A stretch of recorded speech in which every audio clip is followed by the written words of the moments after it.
ಸೇವೆ, ನಾಯಕತ್ವ ಹಾಗೂ ಪ್ರೇರಣೆಯ ಪಯಣಕ್ಕೆ ನಿಮ್ಮೆಲ್ಲರಿಗೂ ಸ್ವಾಗತ. ರೋಟರಿ ಎನ್ನುವುದು ಜಗತ್ತಿನಾದ್ಯಂತ ಇರುವ ಸೇವಾಭಿವೃದ್ಧಿಯ ತಾಣ. ಪೋಲಿಯೋ ನಿರ್ಮೂಲನೆ, ಸ್ಥಳೀಯ ಸಮುದಾಯ ಉದ್ಧಾರ ಹಾಗೂ ಅನೇಕ. ರೋಟರಿಯ ಸ್ಪರ್ಶ ಎಲ್ಲೆಡೆ ಇದೆ. ಮೈತ್ರಿ, ನೈತಿಕತೆ ಮತ್ತು ಸೇವೆಯನ್ನು ಆದರ್ಶವಾಗಿ ಇಟ್ಟುಕೊಂಡು ಉತ್ತಮ ವಿಶ್ವ ನಿರ್ಮಾಣಕ್ಕೆ ಕಾರಣವಾಗಿದೆ. ಇಂದು ನಿಮ್ಮ ಮುಂದೆ ನಾವು ತರುತ್ತಿದ್ದೇವೆ ಸೇವೆಗೂ ಸೌಹಾರ್ದತೆಗೂ ಮಾದರಿಯಾದ ರೊಟೇರಿಯನ್ ಅವರ ಬದುಕಿನ ಹಾದಿ. ಸಂವೇದನಾ ರೋಟರಿ ಕ್ಲಬ್ ಚಿಕ್ಕಮಗಳೂರು ಯೂಟ್ಯೂಬ್ ಚಾನಲ್ಗೆ ಎಲ್ಲರಿಗೂ ಸ್ವಾಗತ. ರೊಟೇರಿಯನ್ ಡೈರೀಸ್ ಸೆಕೆಂಡ್ ಪಾಡ್ಕಾಸ್ಟ್ ವಿಡಿಯೋಗೆ ಇಲ್ಲಿ ನಮ್ಮ ಜೊತೆ ಇವತ್ತು ಒಂದು ವಿಶೇಷ ಅತಿಥಿಗಳಿದ್ದಾರೆ. ಅವ್ರನ್ನ ಮಾತಾಡಿಸಿ ಪರಿಚಯ ಮಾಡ್ಸಕ್ಕಿಂತ ಮುಂಚೆ ಅವ್ರದೊಂದು ಸ್ಮಾಲ್ ಜರ್ನಿ ವಿಟಿ ನೋಡ್ಕೊಂಡ್ಬರೋಣ. ರೋಟರಿ ಎಂಬುದು ಒಂದು ಕಿರೀಟ. ಅದರಲ್ಲಿ ವಿರಾಜಮಾನವಾಗಿ ಮಿನುಗುತ್ತಿರುವ ವಜ್ರವೇ ರೋಟರಿ ಫೌಂಡೇಶನ್. ಹೀಗೆಂದು ನಂಬಿ ರೋಟರಿ ಸೇರಿದಂತೆ ಹಲವು ಸಂಘ ಸಂಸ್ಥೆಗಳ ಮೂಲಕ ಸಮಾಜಕ್ಕೆ ತಮ್ಮದೇ ಆದ ಅಪಾರ ಕೊಡುಗೆ ನೀಡಿದವರು ರೋಟೇರಿಯನ್ ಶ್ರೀ ಡಿ.ಎಚ್. ನಟರಾಜ್ ಅವರು.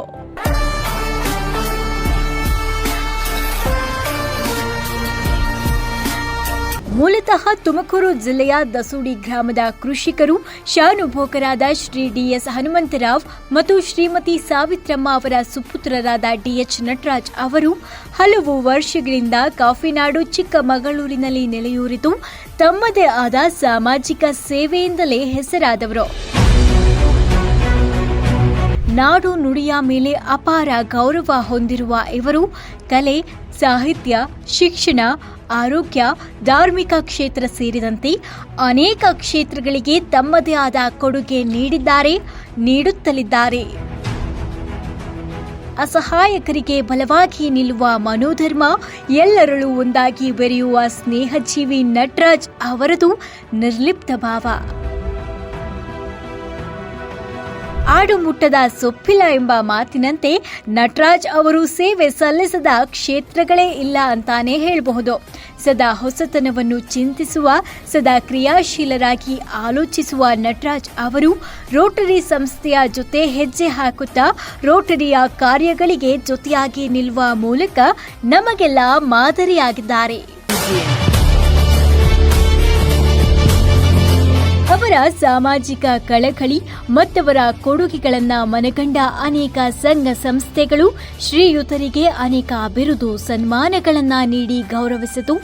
ಇವರ ಬದುಕು ಸಾಧನೆಯ ಕುರಿತು ಶ್ರೀಯುತ ಡಿ.ಎಚ್. ನಟರಾಜ್ ಅವರನ್ನು ಚಿಕ್ಕಮಗಳೂರು ರೋಟರಿ ಸಂಸ್ಥೆಯ ಸಂವೇದನಾ ಡಿಜಿಟಲ್ ಚಾನೆಲ್ ಮೂಲಕ ಸಂದರ್ಶಿಸುತ್ತಿರುವುದು ನಿಜಕ್ಕೂ ಹೆಮ್ಮೆಯ ಸಂಗತಿ.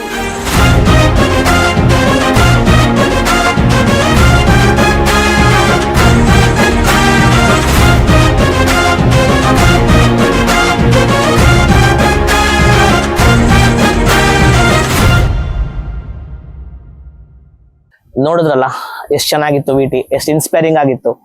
ಸೊ ಹೆಚ್ಚು ತಡ ಮಾಡ್ದಂಗೆ ನಮ್ಮ ಮುಖ್ಯ ಅತಿಥಿಗಳಾದ ರೋಟೇರಿಯನ್ ಡಿ.ಎಚ್. ನಟರಾಜ್ ಸರ್ನ ಡೈರೆಕ್ಟ್ ಮಾತಾಡ್ಸೋಣ.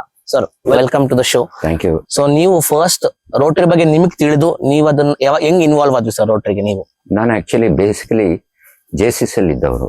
ನಾನು B.R. ಸಚ್ಚಿದಾನಂದ, MS Rajashekhar, M.R. Manjunath, MS Manjunath, ಇನ್ನು ಹಲವರು. ಅವರು ನನಗಿಂತ ಎಲ್ಲರೂ ಏಜ್ ಅಲ್ಲಿ ದೊಡ್ಡವರು, ಸೀನಿಯರ್ಸ್. ಅವರು ಬೇಗ ರೋಟರಿ ಸೇರಿದ್ರು. JCC ಅಲ್ಲಿ 40 years ವರೆಗೂ ಮಾತ್ರ ಇರ್ಲಿಕ್ಕೆ ಸಾಧ್ಯ. 40 years ಆದ್ಮೇಲೆ ನಾವು ನಮ್ಮ ಚಾಯ್ಸ್ ಮೇಲೆ ರೋಟರಿ ಅಥವಾ ಅಲಯನ್ಸ್ ನ ಸೇರ್ಸ್ಕೋಬಹುದು. ನಾವೆಲ್ಲ ರೋಟರಿಗೆ ಬಂದ್ವಿ. ಇನ್ನೊಂದಷ್ಟು ಜನ ಶ್ರೀಧರ್ ಅವರು, ಪದ್ಮಾಕರ್ ಅವರು, ಇನ್ನು ಹಲವರು ಅಲಯನ್ಸ್ ಅನ್ನ ಚೂಸ್ ಮಾಡ್ಕೊಂಡ್ರು. S.A. ರಮೇಶ್ ಅವರು ಅಧ್ಯಕ್ಷರ ಆದಂತ ಸಂದರ್ಭದಲ್ಲಿ M.R. ಮಂಜುನಾಥ್ ಅವರು ನನ್ನ ರೋಟರಿಗೆ ಇನ್ವೈಟ್ ಮಾಡಿದ್ರು. ಮೊದಲು ಒಂದು 3 ತಿಂಗಳು ನಾನು ಅಟೆಂಡೆನ್ಸ್ ಅಲ್ಲಿ ಬಹಳ ವೀಕ್ ಇದ್ದೆ. ಆಗೆಲ್ಲ ಅಟೆಂಡೆನ್ಸ್ ನ ಬಹಳ ಡಿಸಿಪ್ಲಿನ್ ಆಗಿ ಅವ್ಯಾಲ್ಯೂಯೇಟ್ ಮಾಡ್ತಾ ಇದ್ರು. ಆಗ B.R. ಸಚ್ಚಿದಾನಂದ್ ಅವರು ಅಟೆಂಡೆನ್ಸ್ ಕಮಿಟಿ ಚೇರ್ಮನ್ ಆಗಿದ್ರು. ಅವರಿಂದ ಒಂದು ಲೆಟರ್ ಬಂತು, ನೀವು ಸರಿಯಾಗಿ ರೋಟರಿ ಅಟೆಂಡ್ ಮಾಡೋದಾದ್ರೆ ಮಾಡಿ, ಇಲ್ಲ ಅಂದ್ರೆ ಇದ್ರ ಜೊತೆಲಿ ಒಂದು ರೆಸಿಗ್ನೇಷನ್ ಲೆಟರ್ನ ಕಳಿಸ್ಕೊಡಿ. ಅಟೆಂಡ್ ಮಾಡೋದಾದ್ರೆ ನಾನು ಅಟೆಂಡ್ ಮಾಡ್ತೀನಿ ಅಂತ ಒಂದು ಕಮಿಟ್ಮೆಂಟ್ ಲೆಟರ್ ಕಳಿಸ್ಕೊಡಿ. ಆ ನಂತರ ಹೌದು, ಒಂದ್ಸರಿ ಸೇರಿದ್ಮೇಲೆ ನಾವು ಅಟೆಂಡೆನ್ಸ್ ಇಸ್ ಮೋಸ್ಟ್ ಇಂಪಾರ್ಟೆಂಟ್, ನಾವು ಅಟೆಂಡ್ ಮಾಡ್ಲೇಬೇಕು ಅಂತೇಳಿ ನಾನು ಆಮೇಲೆ ಕಂಟಿನ್ಯೂಸ್ ಆಗಿ ಅಟೆಂಡ್ ಮಾಡಕ್ಕೆ ಶುರು ಮಾಡಿದೆ. ಹಾಗೆ ರೋಟರಿ ಮಾಡ್ತಕ್ಕಂಥ ಎಲ್ಲ ಒಂದು ಪ್ರಾಜೆಕ್ಟ್ಗಳಲ್ಲಿ ಇನ್ವಾಲ್ವ್ ಆಗಕ್ಕೆ ಶುರುವಾದೆ. ಆಗ ರೋಟರಿ ಏನು ಅನ್ನೋದು ನನಗೆ ತಿಳಿತಾ ಬಂತು, ಇಂಟ್ರೆಸ್ಟ್ ಜಾಸ್ತಿ ಆಯ್ತಾ ಹೋಯ್ತು. ನಿಮಗೆ ಆಸ್ ಅ ರೊಟೇರಿಯನ್ ಮರೆಯಲಾದಂತ ಒಂದು ಘಟನೆ ಅಥವಾ ನಮ್ಗೊಂದೊಂದು ಎಕ್ಸ್ಪೀರಿಯನ್ಸ್ ನಿಮ್ಗೆ ಇನ್ನೂ ಮರೆಯಕ್ ಆಗಲ್ಲ ಇನಿಷಿಯಲ್ ಡೇಸ್ ಅಲ್ಲಿ ಅದನ್ನ ಸ್ಟ್ರಾಂಗ್ ಮೆಮೊರಿಯಾಗಿ ಉಳ್ಕೊಂಡಿದ್ಯಾ? ನಾನು ಸೇರಿ ಹ್ಮ್. 2ನೇ ವರ್ಷದ ಅನುಭವ ನಾನು ಹೇಳ್ತಾ ಇದ್ದೀನಿ. ಹ್ಮ್. ಆಗ MR ಮಂಜುನಾಥ್ ಅವರು ಅಧ್ಯಕ್ಷರಾಗಿದ್ರು. ಇಂಗ್ಲೆಂಡ್ ಇಂದ ಈ ಪ್ಲಾಸ್ಟಿಕ್ ಸರ್ಜರಿ ಡಾಕ್ಟರ್ಸ್ ಒಂದು ಟೀಮ್ ಹ್ಮ್. ಬೆಂಗಳೂರಿಗೆ ಬರ್ತಾ ಇದ್ದಾರೆ ಅಂತ ಗೊತ್ತಾಯ್ತು. ಆ ನಂತರ ಅವರನ್ನ ಇಲ್ಲಿಗೂ ಸಹ ಇನ್ವೈಟ್ ಮಾಡಿದ್ರು. ಒಂದು 8 days plastic surgery camp. Okay. So ಅದು ಮಾಡಬೇಕು ಅಂತ ನಮ್ಮ ಬೋರ್ಡ್ ಡಿಸಿಷನ್ ತಗೊಳ್ತು. ಅದರಲ್ಲಿ ನಾನು ಹೆಚ್ಚು ಇನ್ವಾಲ್ವ್ ಆಗಿದ್ದೆ. ಅದನ್ನ ಎಲ್ಲಿ ಕಂಡಕ್ಟ್ ಮಾಡೋದು? ಗೌರ್ಮೆಂಟ್ ಹಾಸ್ಪಿಟಲಲ್ಲೇ ಕಂಡಕ್ಟ್ ಮಾಡೋದು ಅಂತ ಆಯ್ತು. ಡಿಸ್ಟ್ರಿಕ್ಟ್ ಸರ್ಜನ್ ಹತ್ರ ಹೋಗಿ ನಾನು MR ಮಂಜುನಾಥ್ ಅವರು ಮಾತಾಡಿದ್ವಿ. ಆದ್ರೆ ಆಗ ಅಷ್ಟೊಂದು ಅವರಿಗೆ 50 ಜನನ ಆಪರೇಟ್ ಮಾಡ್ತೀವಿ ಅಂತ ಹೇಳಿದ್ರು. 50 ಜನಕ್ಕಾಗಷ್ಟು ಅನಸ್ತೇಶಿಯಾ ಆಗ್ಲಿ, ಬ್ಯಾಂಡೇಜಸ್ ಆಗ್ಲಿ, ಕಾಟನ್ ಆಗ್ಲಿ, ಅಥವಾ ಸ್ವಿಚರಿಂಗ್ ಮೆಟೀರಿಯಲ್ ಆಗ್ಲಿ, ಇನ್ನು ಬೇರೆ ಬೇರೆ ಅವ್ರ ಹತ್ರ ಅಷ್ಟು ಇಲ್ಲ ನಮ್ಮ ಹತ್ರ ಅಂತ ಹೇಳಿದ್ರು. ಏನ್ ಮಾಡೋದು, ಅದಕ್ಕೆಲ್ಲ ತುಂಬಾ ಕಾಸ್ಟ್ ಆಗುತ್ತಲ್ಲ ಅಂತೇಳಿ ನಾನು MR ಮಂಜುನಾಥ್ ಅವರು ನಮ್ಮ ಆಫೀಸಿಗೆ ಬಂದು ನಾನು DM ಪುಟ್ಟೇಗೌಡ್ರನ್ನ ನಾನು ಅವಾಗ ಅವರು MP ಆಗಿದ್ರು. ಹಾಗೇನೆ ಈ ಹೆಲ್ತ್ ಡಿಪಾರ್ಟ್ಮೆಂಟ್ ಅಲ್ಲಿ ಏನೋ ಅವರು ಇದ್ರು. ಅವರಿಗೆ ಫೋನ್ ಮಾಡಿ ಈ ತರ ಬರ್ತಾ ಇದ್ದಾರೆ, ಹಿಂಗೆ ಬರ್ನ್ ಕಾಂಟ್ರಾಕ್ಷನ್ ಕೇಸ್ಗಳನ್ನ ಪ್ಲಾಸ್ಟಿಕ್ ಸರ್ಜರಿ ಮಾಡ್ತಾ ಇದ್ದಾರೆ 8 ದಿವಸಗಳ ಕಾಲ. ಹಾಗಾಗಿ ನನಗೆ ಸ್ವಲ್ಪ ಈ ಗೌರ್ಮೆಂಟ್ ಹಾಸ್ಪಿಟಲ್ ಅಲ್ಲಿ ಅವನ್ನೆಲ್ಲ ಆಪರೇಟ್ ಮಾಡೋದಕ್ಕೆ ನಂಬರ್ 1, ಆಮೇಲೆ ನಮಗೆ ಇಷ್ಟು ಮೆಟೀರಿಯಲ್ ಹೆಲ್ತ್ ಡಿಪಾರ್ಟ್ಮೆಂಟ್ ಇಂದ ಅವರು ತಕ್ಷಣ ಆಗೇನ್ ಮೊಬೈಲ್ ಇರಲಿಲ್ಲ. ತಕ್ಷಣ ಅವರು DHO ಫೋನ್ ಮಾಡಿ ನಮಗೆ ಒಂದು 10 ನಿಮಿಷದಲ್ಲೇ ಫೋನ್ ಮಾಡಿದ್ರು. ನಾನು DHO ಹೇಳಿದ್ದೀನಿ, ನಿಮ್ಗೆ ಏನೇನು ನಿಮ್ ಸೇವೆಗೆ ಏನೇನು ಬೇಕೋ ಎಲ್ಲ ಮೆಟೀರಿಯಲ್ ಅವ್ರು ಕೊಡ್ತಾರೆ, ಉಚಿತವಾಗಿ ಕೊಡ್ತಾರೆ ಅಂತ. ಅದು ಒಂದ್ ಕಡೆ ಆಯ್ತು. ಆಮೇಲೆ ಎರಡನೇದು, ನಾನು MR ಮಂಜುನಾಥ್ ಅವರು ಆಪರೇಷನ್ ಥಿಯೇಟರ್ಗೆ ಹೋದ್ವಿ. ಆಪರೇಷನ್ ಥಿಯೇಟರ್ ಮೇಲ್ಗಡೆ ಪ್ಲಾಸ್ಟರ್ ಎಲ್ಲ ಬೀಳ್ತಾ ಇತ್ತು. ಪೇಂಟಿಂಗ್ ಆಗಿ ಆಪರೇಷನ್ ಥಿಯೇಟರ್ ಎಷ್ಟೋ ವರ್ಷಗಳಾಗಿತ್ತು. ಆಮೇಲೆ ಅಲ್ಲಿದ್ದಂತ ಟೇಬಲ್ಗಳೆಲ್ಲ ತುಕ್ಕಿಡ್ದಿದ್ದು ಇದನ್ನೆಲ್ಲ ನೋಡಿ, ಆಮೇಲೆ AC ಇರ್ಲಿಲ್ಲ, ಅವರಿಗೆಲ್ಲ AC ಬೇಕಾಗಿತ್ತು ಆಪರೇಷನ್ ಮಾಡೋರಿಗೆ. ಸೊ ಇವೆಲ್ಲ ನೋಡಿ ಆಮೇಲೆ ನಮ್ಮ ರೋಟರಿ ಕ್ಲಬ್ ಅಲ್ಲಿ ಅದ್ರ ಬಗ್ಗೆ ಎಲ್ಲ ಚರ್ಚೆ ಮಾಡಿ ರೋಟರಿ ಎಲ್ಲರ ಒಂದು ಸಹಾಯದಿಂದ ಅದನ್ನ ನೀಟಾಗಿ ಪೇಂಟ್ ಮಾಡಿಸಿ ಒಂದು AC ಹಾಕಿ. ಆಮೇಲೆ ಅವ್ರು ಬಂದ್ರು, ಮೊದಲನೇ ದಿವಸ ಸ್ಕ್ರೀನ್ ಮಾಡಿದ್ರು. ಸುಮಾರು 70-72 ಜನ ಇದ್ರು. ಸ್ಕ್ರೀನ್ ಮಾಡಿ 50 ಜನ ಮಾತ್ರ ಬರ್ನ್ ಕಾಂಟ್ರಾಕ್ಷನ್ ಕೇಸ್ಗಳನ್ನ ತಗೊಂಡ್ರು. ಹಾಗೆ ಒಂದು ಚಿಕ್ಕ ಹುಡುಗಿ ಬಂದಿತ್ತು, ಒಂದು 10 ವರ್ಷ ಇರಬಹುದು. ಆ ಬಲಗಡೆ ಕೆನ್ನೆ ಮೇಲೆ ಒಂದು ದೊಡ್ಡ ಬ್ಲಾಕ್ ಮೌಲ್ ಇತ್ತು. ಯಾವಾಗ್ಲೂ ಆ ಮಗು ಮುಚ್ಕೊಂಡೇ ಓಡಾಡೋಂತ ಪರಿಸ್ಥಿತಿ ಇತ್ತು.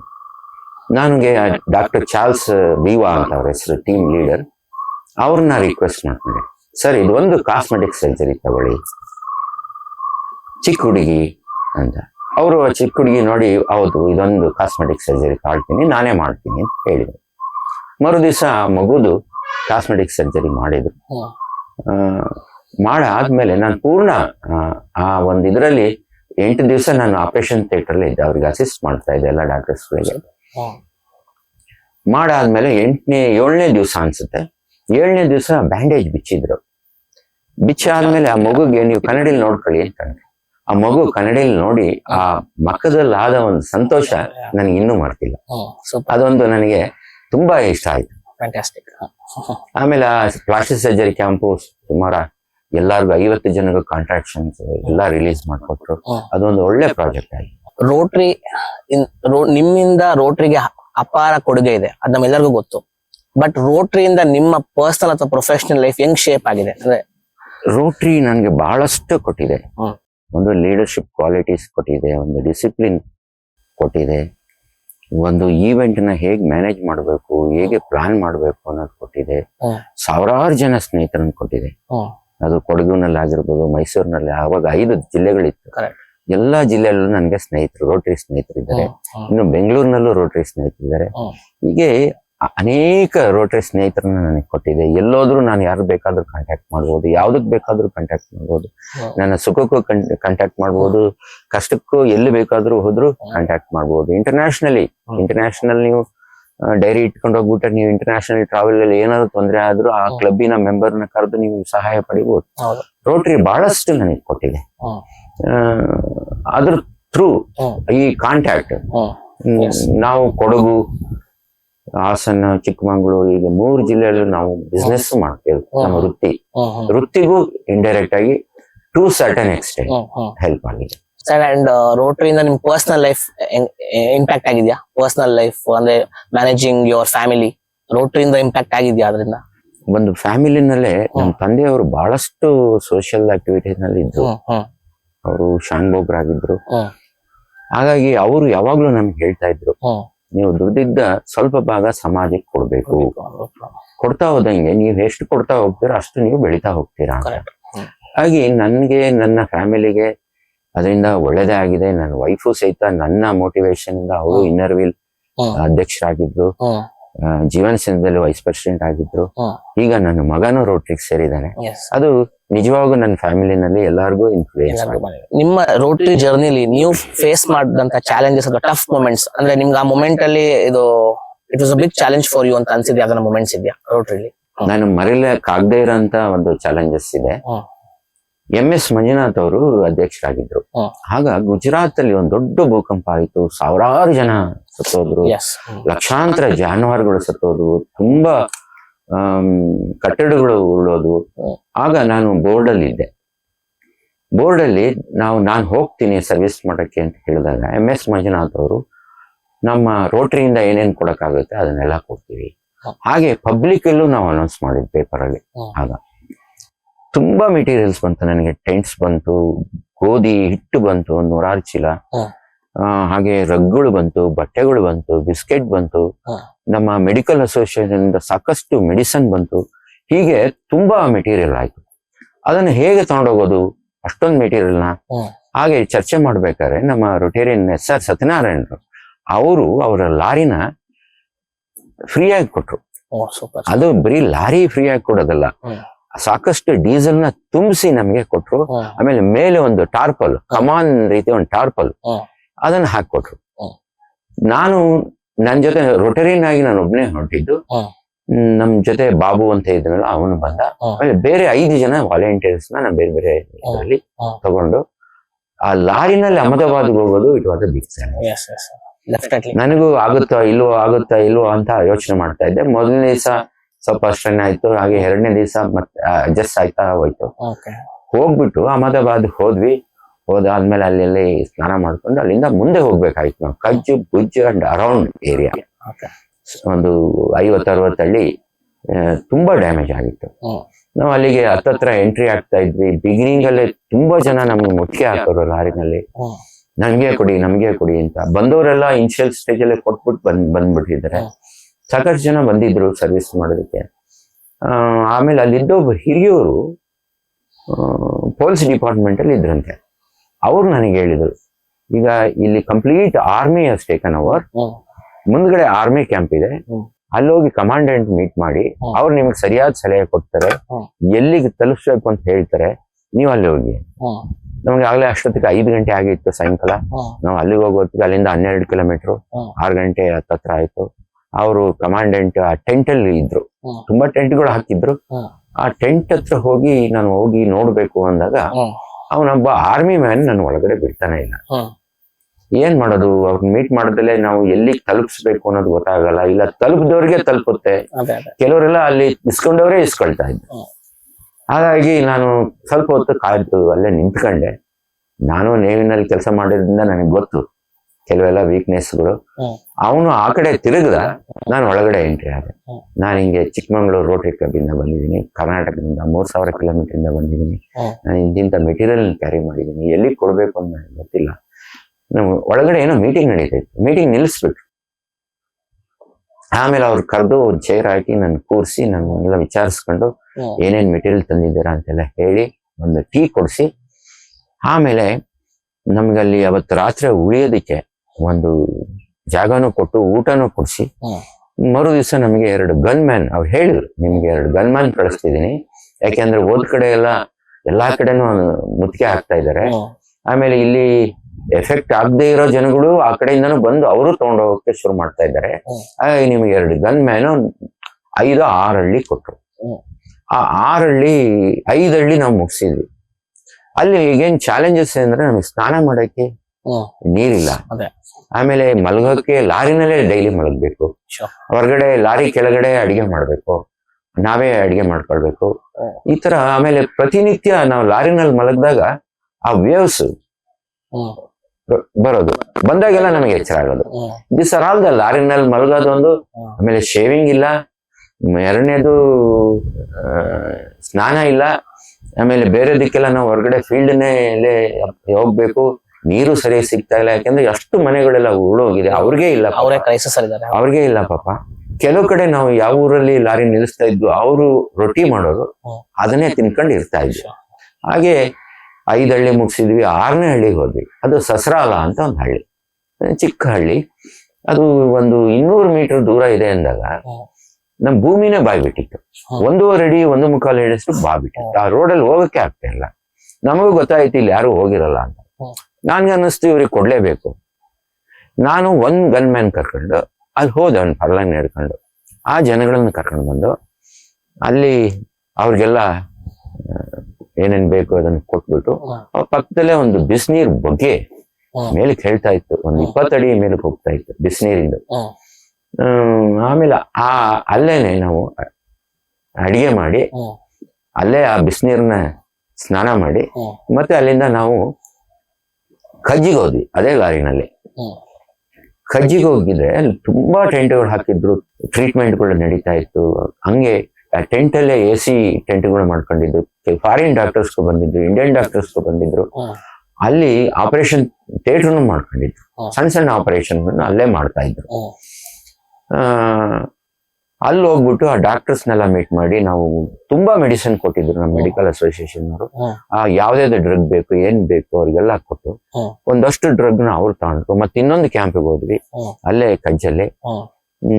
ಆ ಕ್ಯಾಂಪಲ್ಲಿ ಕೊಟ್ವಿ. ಆಮೇಲೆ ಉಳಿದಂತ ಮೆಟೀರಿಯಲ್ ಇನ್ಯಾರಿಗೆ ಕೊಡ್ಬೇಕು ಎಲ್ಲ ಖಾಲಿ ಮಾಡಿ ಅಲ್ಲಿಂದ ಅದೇ ಲಾರಿನಲ್ಲಿ ಅಹಮದಾಬಾದಿಗೆ ಬಂದು 1-2 ರೂಮ್ ಮಾಡಿ ಸ್ನಾನ ಮಾಡಿದ್ರೆ ಎಷ್ಟು ಸರಿ ಸ್ವಲ್ಪ ಸ್ನಾನ ಮಾಡಿದ್ರು ಕಪ್ಪು ಹೋಗ್ತಾ ಇದೆ. That was really challenging and ತುಂಬಾ ಸ್ವಲ್ಪ ನನಗೆ ಬಹಳ ಸಂತೋಷ ಕೊಟ್ಟಿದ್ದು ಅಂದ್ರೆ ಅದು. ಜನಕ್ಕಿಂತ ಹೆಚ್ಚಾಗಿ ಏನಾಗಿದೆ, ಜಾನುವಾರುಗಳು ಲಕ್ಷಾಂತರ ಅದನ್ನ ತಾಂಡು ಒಂದ್ ಕಡೆ ಗುಡ್ಡೆ ಹಾಕಿ ಸುಡ್ತಾ ಇದ್ದಾರೆ. ಇಲ್ಲ ಅಂದ್ರೆ ಇನ್ನೇನೋ ಕಾಯಿಲೆ ಬರುತ್ತೆ ಅಂತ. ಅವೆಲ್ಲ ನೋಡಿ ಮನಸ್ಸಿಗೆ ಬಹಳ ಒಂದು ದುಃಖ ಆಯ್ತು. ಬಹಳ ದಿವಸಗಳ ಕಾಲ ನಾನು ಕಣ್ಮುಚ್ಚಿದ್ರೆ ಆ ಗುಜರಾತದ ಆ ಭೂಕಂಪದ ಆ ಸಾವು ನೋವುಗಳೇ ನನಗೆ ಬರ್ತಾ ಇತ್ತು. ಅದೊಂದು really it was A very challenging ಇದು ಇನ್ ರೋಟರಿ. ಅದೇ ನಿಮ್ ಟಫ್ ಸಿಚುವೇಶನ್ ಇಂದ ಒಂದು ಒಳ್ಳೆ ನೋಬಲ್ ಕಾಸ್ ಆದ್ರೂ ಇದಾಯ್ತು ಅಂತ ನೀವು ಅದಕ್ಕೆ ಸಮಾಧಾನ ಮಾಡ್ಬೇಕು. ರೋಟರಿಲಿ ನೀವ್ ಯಾರ ಯಂಗ್ಸ್ಟರ್ಸ್ ನ ಮೆಂಟರ್ ಮಾಡಿದೀರಾ, ಅದ್ರ ಬಗ್ಗೆ ಒಂದು ಶೇರ್ ಮಾಡ್ತೀರಾ ಇನ್ಸಿಡೆಂಟ್ಸ್? ರೋಟರಿ ಕಾಫ್ಲ್ಯಾಂಡಿಗೆ ಗವರ್ನರ್ ಸ್ಪೆಷಲ್ ರೆಪ್ರೆಸೆಂಟೇಟಿವ್ ಆಗಿದ್ದೆ. ನಮ್ಮಲ್ಲಿ ರೋಟರಿನಲ್ಲಿ ಕೆಲಸ ಮಾಡ್ತಿದ್ದಂತ ವಿಜಯರಾಜ್ ಅವರು ಅಲ್ಲಿ ಫೌಂಡರ್ ಪ್ರೆಸಿಡೆಂಟ್ ಆಗ. ಅಲ್ಲಿ ನನಗಿಂತ ಎಲ್ಲರೂ ಚಿಕ್ಕರು, ವಿಜಯರಾಜ್ ಇಂದ ಹಿಡಿದು ಎಲ್ಲರೂ ಚಿಕ್ಕವರು. ಬಹಳಷ್ಟು ದಿವಸ ಅವ್ರಿಗೆ ಬೇರೆ ಬೇರೆ ಸೀನಿಯರ್ ರೋಟರಿಯನ್ಸ್ ಕರೆಸಿ ರೋಟರಿ ಬಗ್ಗೆ ಅವ್ರನ್ನೆಲ್ಲ ಮೆಂಟ್ ಮಾಡ್ತಾ ಇದ್ವಿ. ಅವ್ರಿಗೆ ಇನ್ಫಾರ್ಮೇಶನ್ಸ್ ಕೊಡ್ತಾ ಇದ್ವಿ. ರೋಟರಿ ಬಗ್ಗೆ ಇಂಟ್ರೆಸ್ಟ್ ಹೆಂಗ್ ಕ್ರಿಯೇಟ್ ಮಾಡೋದು ಅಂತ ಮಾಡ್ತಾ ಇದ್ವಿ. ಪ್ರತಿಯೊಂದು ಇದರಲ್ಲೂ ಅವ್ರದ್ದು ಚಟುವಟಿಕೆಗಳಲ್ಲಿ as A governor special representative ನಾನು ಇರ್ತಾ ಇದ್ದೆ. ನಮ್ಮ ಕ್ಲಬ್ ಅಲ್ಲಿ ಅದು ಶುರು ಮಾಡಿ ನಾವು 1-2 ತಿಂಗಳು ಆಗಿದೆ. ನಮ್ಮ ಕ್ಲಬ್ ಅಲ್ಲಿ ಅವ್ರ ಹೆಸರು ಬೇಡ, ಒಂದಿಬ್ರು ಎಲ್ಲಿ ಮುಚ್ಚಿ ಹೋಗುತ್ತೆ ಇನ್ನು ಸ್ವಲ್ಪ ತಿಂಗಳಲ್ಲೇ ಅಂತ ಹೇಳಿ. ಆಗ ನಾನು ಇನ್ನೂ ಹೆಚ್ಚು ಆ ಹುಡುಗರನ್ನೆಲ್ಲ ಒಂದು ರೋಟರಿ ಇಂಟ್ರೆಸ್ಟ್ ನ ಕ್ರಿಯೇಟ್ ಮಾಡಕ್ಕೆ ಸತತ ಪ್ರಯತ್ನಗಳನ್ನ ಹಾಕಿದೆ. 1 ವರ್ಷದಲ್ಲಿ ವಿಜಯರಾಜು ಅಧ್ಯಕ್ಷರಾದ್ರು. ಅವರು ಬೆಂಗಳೂರಿಗೆ ಹೋಗ್ಬಿಟ್ರು. ಆಮೇಲೆ ನಾನೇ ಆ ಹುಡುಗರುಗಳಿಗೆ ರೋಟರಿ ಅಂದ್ರೆ ಏನು, ರೋಟರಿನಲ್ಲಿ ಏನೆಲ್ಲ ಮಾಡ್ಬೋದು, ರೋಟರಿ ರೂಲ್ಸ್ ರೆಗ್ಯುಲೇಷನ್ಸ್ ಏನು, ರೋಟರಿ ಏನೆಲ್ಲ ಮಾಡಿದೆ, ಹೀಗೆ ಸಾಕಷ್ಟು ವಿಚಾರಗಳನ್ನ ಹೇಳಿ ಈ ಡಿಸೆಂಬರ್ ನಲ್ಲಿ 25th ಈ ಡಿಸೆಂಬರ್ ಅಲ್ಲಿ ಅವರು ಸಿಲ್ವರ್ ಜುಬ್ಲಿ ಸೆಲೆಬ್ರೇಷನ್ ಪ್ರಿಪೇರ್ ಆಗ್ತಾ ಇದ್ದಾರೆ. ಅದು ಒಂದು ಬಹಳ ಸಂತೋಷ. ಮುಚ್ಚಿ ಹೋಗ್ಲಿಲ್ವಲ್ಲ ಅಂತ ನನಗೆ ಸಂತೋಷ. ನಾನು ಹುಟ್ಟಾಕಿದ್ದಂತ ಒಂದು ಇದು ಚೆನ್ನಾಗಿ ನಡೀತಾ ಇದೆ. 25 ವರ್ಷ ಮುಗೀತು. ಇನ್ನು 25 ವರ್ಷದ ಮೇಲೆ ಹೆಚ್ಚು ಯೋಚನೆ ಮಾಡೋ ಅವಶ್ಯಕತೆ ಇಲ್ಲ, ಅದು ನಡ್ಕೊಂಡು ಹೋಗುತ್ತೆ ಅನ್ನೋ ಒಂದು. ನಮ್ಮ ರೋಟರಿ ಕ್ಲಬ್ ಅಲ್ಲೂ ಚಿಕ್ಕ ಹುಡುಗರುಗಳಿಗೆ, ಆಮೇಲೆ ನನಗಿಂತ ಚಿಕ್ಕ ಹುಡುಗರಿಗೆ ಫೆಲೋಶಿಪ್ ಅಲ್ಲಿ ಇರ್ಬೋದು ಅಥವಾ ಬೇರೆ ಕಡೆ ಇರ್ಬೋದು, ರೋಟರಿ ವಿಚಾರಗಳನ್ನ ಸಾಕಷ್ಟು ಹೇಳ್ತಾನೆ ಇರ್ತೀನಿ. ಅವ್ರು ಕೇಳೋ ಇಂಟ್ರೆಸ್ಟ್ ಮೇಲೆ ಇಟ್ ಡಿಪೆಂಡ್ಸ್. ಅವ್ರಿಗೆ ರೋಟರಿ ಬಗ್ಗೆ ತಿಳ್ಕೊಳ್ಬೇಕು ಅಂತಂದ್ರೆ ಸಾಕಷ್ಟು ವಿಚಾರಗಳನ್ನ ಹೇಳ್ಕೊಟ್ಟಿದ್ದೀನಿ. ನನ್ನ ಮಗನಿಗೂ ರೋಟ್ರಿ ಸೇರು ಅಂತ ಹೇಳ್ತಾ ಇದ್ದೆ. ರೋಟ್ರಿ ಸೇರ್ದ, become all of a sudden ಅವನು ಪ್ರೆಸಿಡೆಂಟ್ ಆದ. ಹಾಗೆ ನನ್ನ ಮಗನಿಂದ ಹಿಡಿದು ಬೇರೆಯವ್ರಿಗೂ ನನ್ಗಿಂತ ಚಿಕ್ಕವ್ರನ್ನ ನಾನು ಮೋಟಿವೇಟ್ ಮಾಡ್ತೀನಿ. ಲಿಸ್ಟ್ ಅಲ್ಲಿ ನಾನು ಬರ್ತೀನಿ. ನೀವು ಸರ್, ನಾವು ಈಗ ಎವಲ್ಯೂಷನ್ ಆಫ್ ರೋಟರಿ ಬಗ್ಗೆ ಮಾತಾಡೋಣ. ಅಂದ್ರೆ ನಿಮ್ಮ ದೃಷ್ಟಿಲಿ ಓವರ್ ದ ಇಯರ್ಸ್ ನಿಮ್ ಪ್ರಕಾರ ರೋಟರಿಲಿ ಏನ್ ಚೇಂಜ್ ಆಗಿದೆ ಸರ್? ಅಂದ್ರೆ ನೀವು ನೋಡ್ಕೊಂಡ್ ಬಂದಿರೋದಕ್ಕೂ ಇವತ್ತು ಪ್ರೆಸೆಂಟ್ ಡೇ ರೋಟರಿಗೂ ಏನ್ ಚೇಂಜಸ್ ಆಗಿದೆ? ನಾವು ಜೆಸಿಸ್ ಅಲ್ಲಿ ಇದ್ದಾಗಲೇ ರೋಟರಿ ಚಟುವಟಿಕೆಗಳ ಬಗ್ಗೆ ನಾವು ನಮ್ದು ನೋಡಿದೀನಿ. ನಮ್ದು ಅಲ್ಲೇ ಸವೂರಲ್ಲಿ ಜೆಸಿಸ್ ಮೀಟಿಂಗ್ ನಡೀತಾ ಇತ್ತು, ಅವ್ರದ್ದು ರೋಟರಿ ಹಾಲ್ ಇತ್ತು, ಚಟುವಟಿಕೆಗಳನ್ನು ನೋಡ್ಕೊಂಡು ಬಂದವನು. ರೊಟೇರಿಯನ್ ಆನ್ಸ್ ಮಾತ್ರ ಇನ್ನರ್ ವಿಲ್ ಸೇರ್ಕೊಳ್ಬೇಕಾಗಿತ್ತು ಮೊದಲು. ಆ ನಂತರ ಹಾಗೇನಿಲ್ಲ, ಯಾರು ಬೇಕಾದ್ರೂ ಸೇರ್ಕೋಬಹುದು ಅಂತ ಆಯ್ತು. ಹಾಗೇನೆ ನಮ್ಮ ರೋಟ್ರಾಕ್ಟರ್ನ ಈಗ ರೋಟರಿಗೆ ಜಾಯಿನ್ ಮಾಡಿದ್ದಾರೆ. ಈಗ ರೋಟ್ರಾಕ್ಟರ್ ಸಹಿತ ಮ್ಯಾಚಿಂಗ್ ಗ್ರಾಂಟ್ಸ್ ಅನ್ನ ಮಾಡಬಹುದು. ರೋಟ್ರಾಕ್ಟರ್ ರೋಟರಿ ಮೀಟಿಂಗ್ ಅಟೆಂಡ್ ಆಗಬಹುದು. ರೋಟ್ರಾಕ್ಟರ್ PHF ಗಳನ್ನ ತಗೊಳ್ಬಹುದು. ಹೀಗೆ ಕಾಲ ಕಾಲಕ್ಕೆ ಬದಲಾವಣೆ. ಮೊದಲು ಸೀನಿಯರ್ ಆಕ್ಟಿವ್ ಮೆಂಬರ್ಶಿಪ್ ಅಂತ ಇತ್ತು, ಈಗ ಅದೆಲ್ಲ ಆಕ್ಟಿವ್ ಮೆಂಬರ್ಶಿಪ್ ಇಲ್ಲ. ಹೀಗೆ ಸಿಒಲ್ ಒಂದೊಂದು ಸಿಒಲ್ ಅಲ್ಲಿ ಒಂದೊಂದು ಬದಲಾವಣೆಗಳು ಆಗಿದೆ. ನನಗೆ ಜ್ಞಾಪಕ ಬಂದಷ್ಟು ನಾನು ಹೇಳ್ತಾ ಇದ್ದೀನಿ. ಈಗ ಮುಂಚೆ ಎಲ್ಲ ಕಾನ್ಫರೆನ್ಸ್ ಮ್ಯಾಂಡೇಟರಿ ಇತ್ತು, ಮಾಡ್ಲೇಬೇಕು ಅಂತಿತ್ತು. ಇತ್ತೀಚಿನ ದಿನಗಳಲ್ಲಿ ಕಾನ್ಫರೆನ್ಸ್ ಏನ್ ಮ್ಯಾಂಡೇಟರಿ ಅಲ್ಲ, ಬೇರೆ ಚಟುವಟಿಕೆಗಳೆಲ್ಲ ಅಸೆಂಬ್ಲೀಸ್ ಎಲ್ಲ ಮ್ಯಾಂಡೇಟರಿ ಮಾಡಿದ್ದಾರೆ. ಹಾಗೆ ಕಾಲ ಕಾಲಕ್ಕೆ ರೋಟರಿನಲ್ಲಿ ಕೆಲವು ಬದಲಾವಣೆಗಳು ಆಗ್ತಾ ಇದೆ, ಮುಂದೆನೂ ಆಗ್ಬಹುದು. Changes in Rotary over the years ಬಗ್ಗೆ ಹೇಳಿದ್ರಿ. ಸೊ ಅದೇ ಕ್ವೆಶನ್ ಎಕ್ಸ್ಟೆಂಡ್ ಮಾಡ್ತೀನಿ. ಸೊ ನೀವು ಫ್ಯೂಚರ್ ಅಲ್ಲಿ ನಮ್ಮ ರೋಟರಿ ಕ್ಲಬ್ ಚಿಕ್ಕಮಂಗ್ಳೂರ್ ಎಸ್ಪೆಷಲಿ ಅದ್ರದ್ದು ಏನ್ ಚೇಂಜಸ್ ಡೆವಲಪ್ಮೆಂಟ್ಸ್ ನೋಡಕ್ ಇಷ್ಟಪಡ್ತೀರಾ? ನಮ್ಮ ಪ್ರತಿಯೊಂದು ರೋಟರಿ ಕ್ಲಬ್ ನಲ್ಲಿ ಆಗ್ಬೇಕಾಗಿರೋದು ಬಹಳ ಮುಖ್ಯವಾದ ಕೆಲಸ ಅಂದ್ರೆ ಹೊಸ ಸದಸ್ಯರನ್ನ ರಿಟೆನ್ಷನ್ ಮಾಡ್ಕೊಳ್ಳೋದು. Next expansion. Most important is retention ಹೇಗ್ ಮಾಡ್ಕೊಳ್ಬೇಕು? ಆ ಒಂದು ವರ್ಷದ ಅಧ್ಯಕ್ಷರು ಅವರಿಗೆ ಚಿಕ್ಕ ಚಿಕ್ಕ ಕೆಲಸಗಳನ್ನು ಕೊಟ್ಟು ಆ ಕೆಲಸ ಮಾಡಿದಾಗ ಅವ್ರನ್ನ ಅಪ್ರಿಶಿಯೇಟ್ ಮಾಡ್ತಕ್ಕಂಥದ್ದು, ಅವ್ರನ್ನ ಮೋಟಿವೇಟ್ ಮಾಡ್ತಕ್ಕಂಥದ್ದು ಅವ್ರು ಮಾಡಬೇಕು. ಹಾಗೆ ನಮ್ಮ ಸೀನಿಯರ್ ರೊಟೇರಿಯನ್ಸ್ ಹೆಚ್ಚು ಆ ಹೊಸದಾಗಿ ಸೇರಿದಂತಹ ರೊಟೇರಿಯನ್ಸ್ ಬಗ್ಗೆ ಗಮನ ಹರಿಸ್ಬೇಕು. ಅವ್ರ ಬಗ್ಗೆ ಅವ್ರ ಜೊತೆ ಸೇರ್ಕೊಳ್ಬೇಕು, ಅವ್ರ ಜೊತೆ ಮಾತಾಡಬೇಕು, ಅವರಿಗೆ ರೋಟರಿ ವಿಚಾರಗಳನ್ನು ಹೇಳ್ಕೊಡ್ಬೇಕು. ಆಮೇಲೆ ರೋಟರಿನ ರೆಗ್ಯುಲರ್ ಆಗಿ ಅಟೆಂಡ್ ಮಾಡೋದಕ್ಕೆ ಮೋಟಿವೇಟ್ ಮಾಡಬೇಕು. ಹೀಗೆ ಮೋಟಿವೇಟ್ ಮಾಡ್ತಾ ಇದ್ರೆ ಅವಾಗ ರಿಟೆನ್ಷನ್ ಚೆನ್ನಾಗಾಗುತ್ತೆ.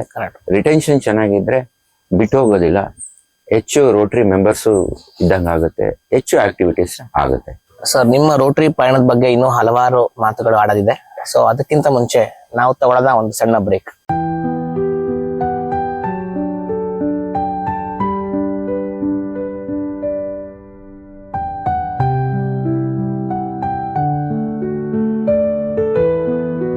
ಮನೆಯನ್ನು ಗೋಡೆಯಿಂದ ನಿರ್ಮಿಸೋದಲ್ಲ, ಪ್ರೀತಿಯಿಂದ ನಿರ್ಮಿಸೋಣ. ಇಲ್ಲಿ ಪ್ರತಿದಿನವೂ ಸ್ನೇಹ, ಗೌರವ ಮತ್ತು ಆತ್ಮೀಯತೆಯಿಂದ ತುಂಬಿದೆ. ರೋಟರಿ ಕ್ಲಬ್ ನಡೆಸುತ್ತಿರುವ ಈ ಮನೆ ಆಶ್ರಯ ಮಾತ್ರವಲ್ಲ, ಕುಟುಂಬವೇ. ನೀವು ಕೂಡ ಕೈ ಜೋಡಿಸಿ ಮತ್ತಿತರ ನಗುವಿಗೂ ಕಾರಣರಾಗಿ. ಸಂವೇದನಾ ರೋಟರಿ ಕ್ಲಬ್ ಚಿಕ್ಕಮಂಗ್ಳೂರ್ ಯೂಟ್ಯೂಬ್ ಚಾನೆಲ್ಗೆ ಮತ್ತೊಮ್ಮೆ ಸ್ವಾಗತ. ನಾವು Rotarian MPHF DH Nataraj sir ಜೊತೆ ಮಾತಾಡ್ತಿದ್ವಿ. ಸೊ ಅವ್ರ ಜೊತೆ ಮತ್ತೆ ನಮ್ಮ ಕಾನ್ವರ್ಸೇಷನ್ ಕಂಟಿನ್ಯೂ ಮಾಡೋಣ. Welcome back sir. 2005 ಅಲ್ಲಿ when you were the president, so ಆ ವರ್ಷ ಹೆಂಗಿತ್ತು ನಿಮಗೆ? How special was it? And ನಿಮ್ ಪ್ರೆಸಿಡೆಂಟ್ಶಿಪ್ ನೀವು ತಗೊಂಡಿದ್ದ ರೀತಿ ಬಗ್ಗೆ ಹೇಳಿ, ಪ್ಲಸ್ ಆ ವರ್ಷ ಹೆಂಗಾಯ್ತು ಅಂತ ಹೇಳಿ. ಇಲ್ಲ, ನಾನು ಮುಂಚೆನೆ ಅಧ್ಯಕ್ಷನಾಗಬೇಕಾಗಿತ್ತು.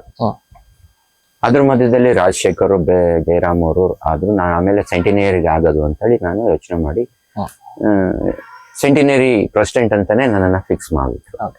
ಸೊ ನಾನು ಸೆಂಟಿನರಿ ಇಯರ್ ಅಲ್ಲಿ ಪ್ರೆಸಿಡೆಂಟ್ ಆದಂತ ಸಂದರ್ಭದಲ್ಲಿ ನಾವೊಂದು 5 ಪರ್ಮನೆಂಟ್ ಪ್ರಾಜೆಕ್ಟ್ ತಗೊಂಡಿದ್ವಿ.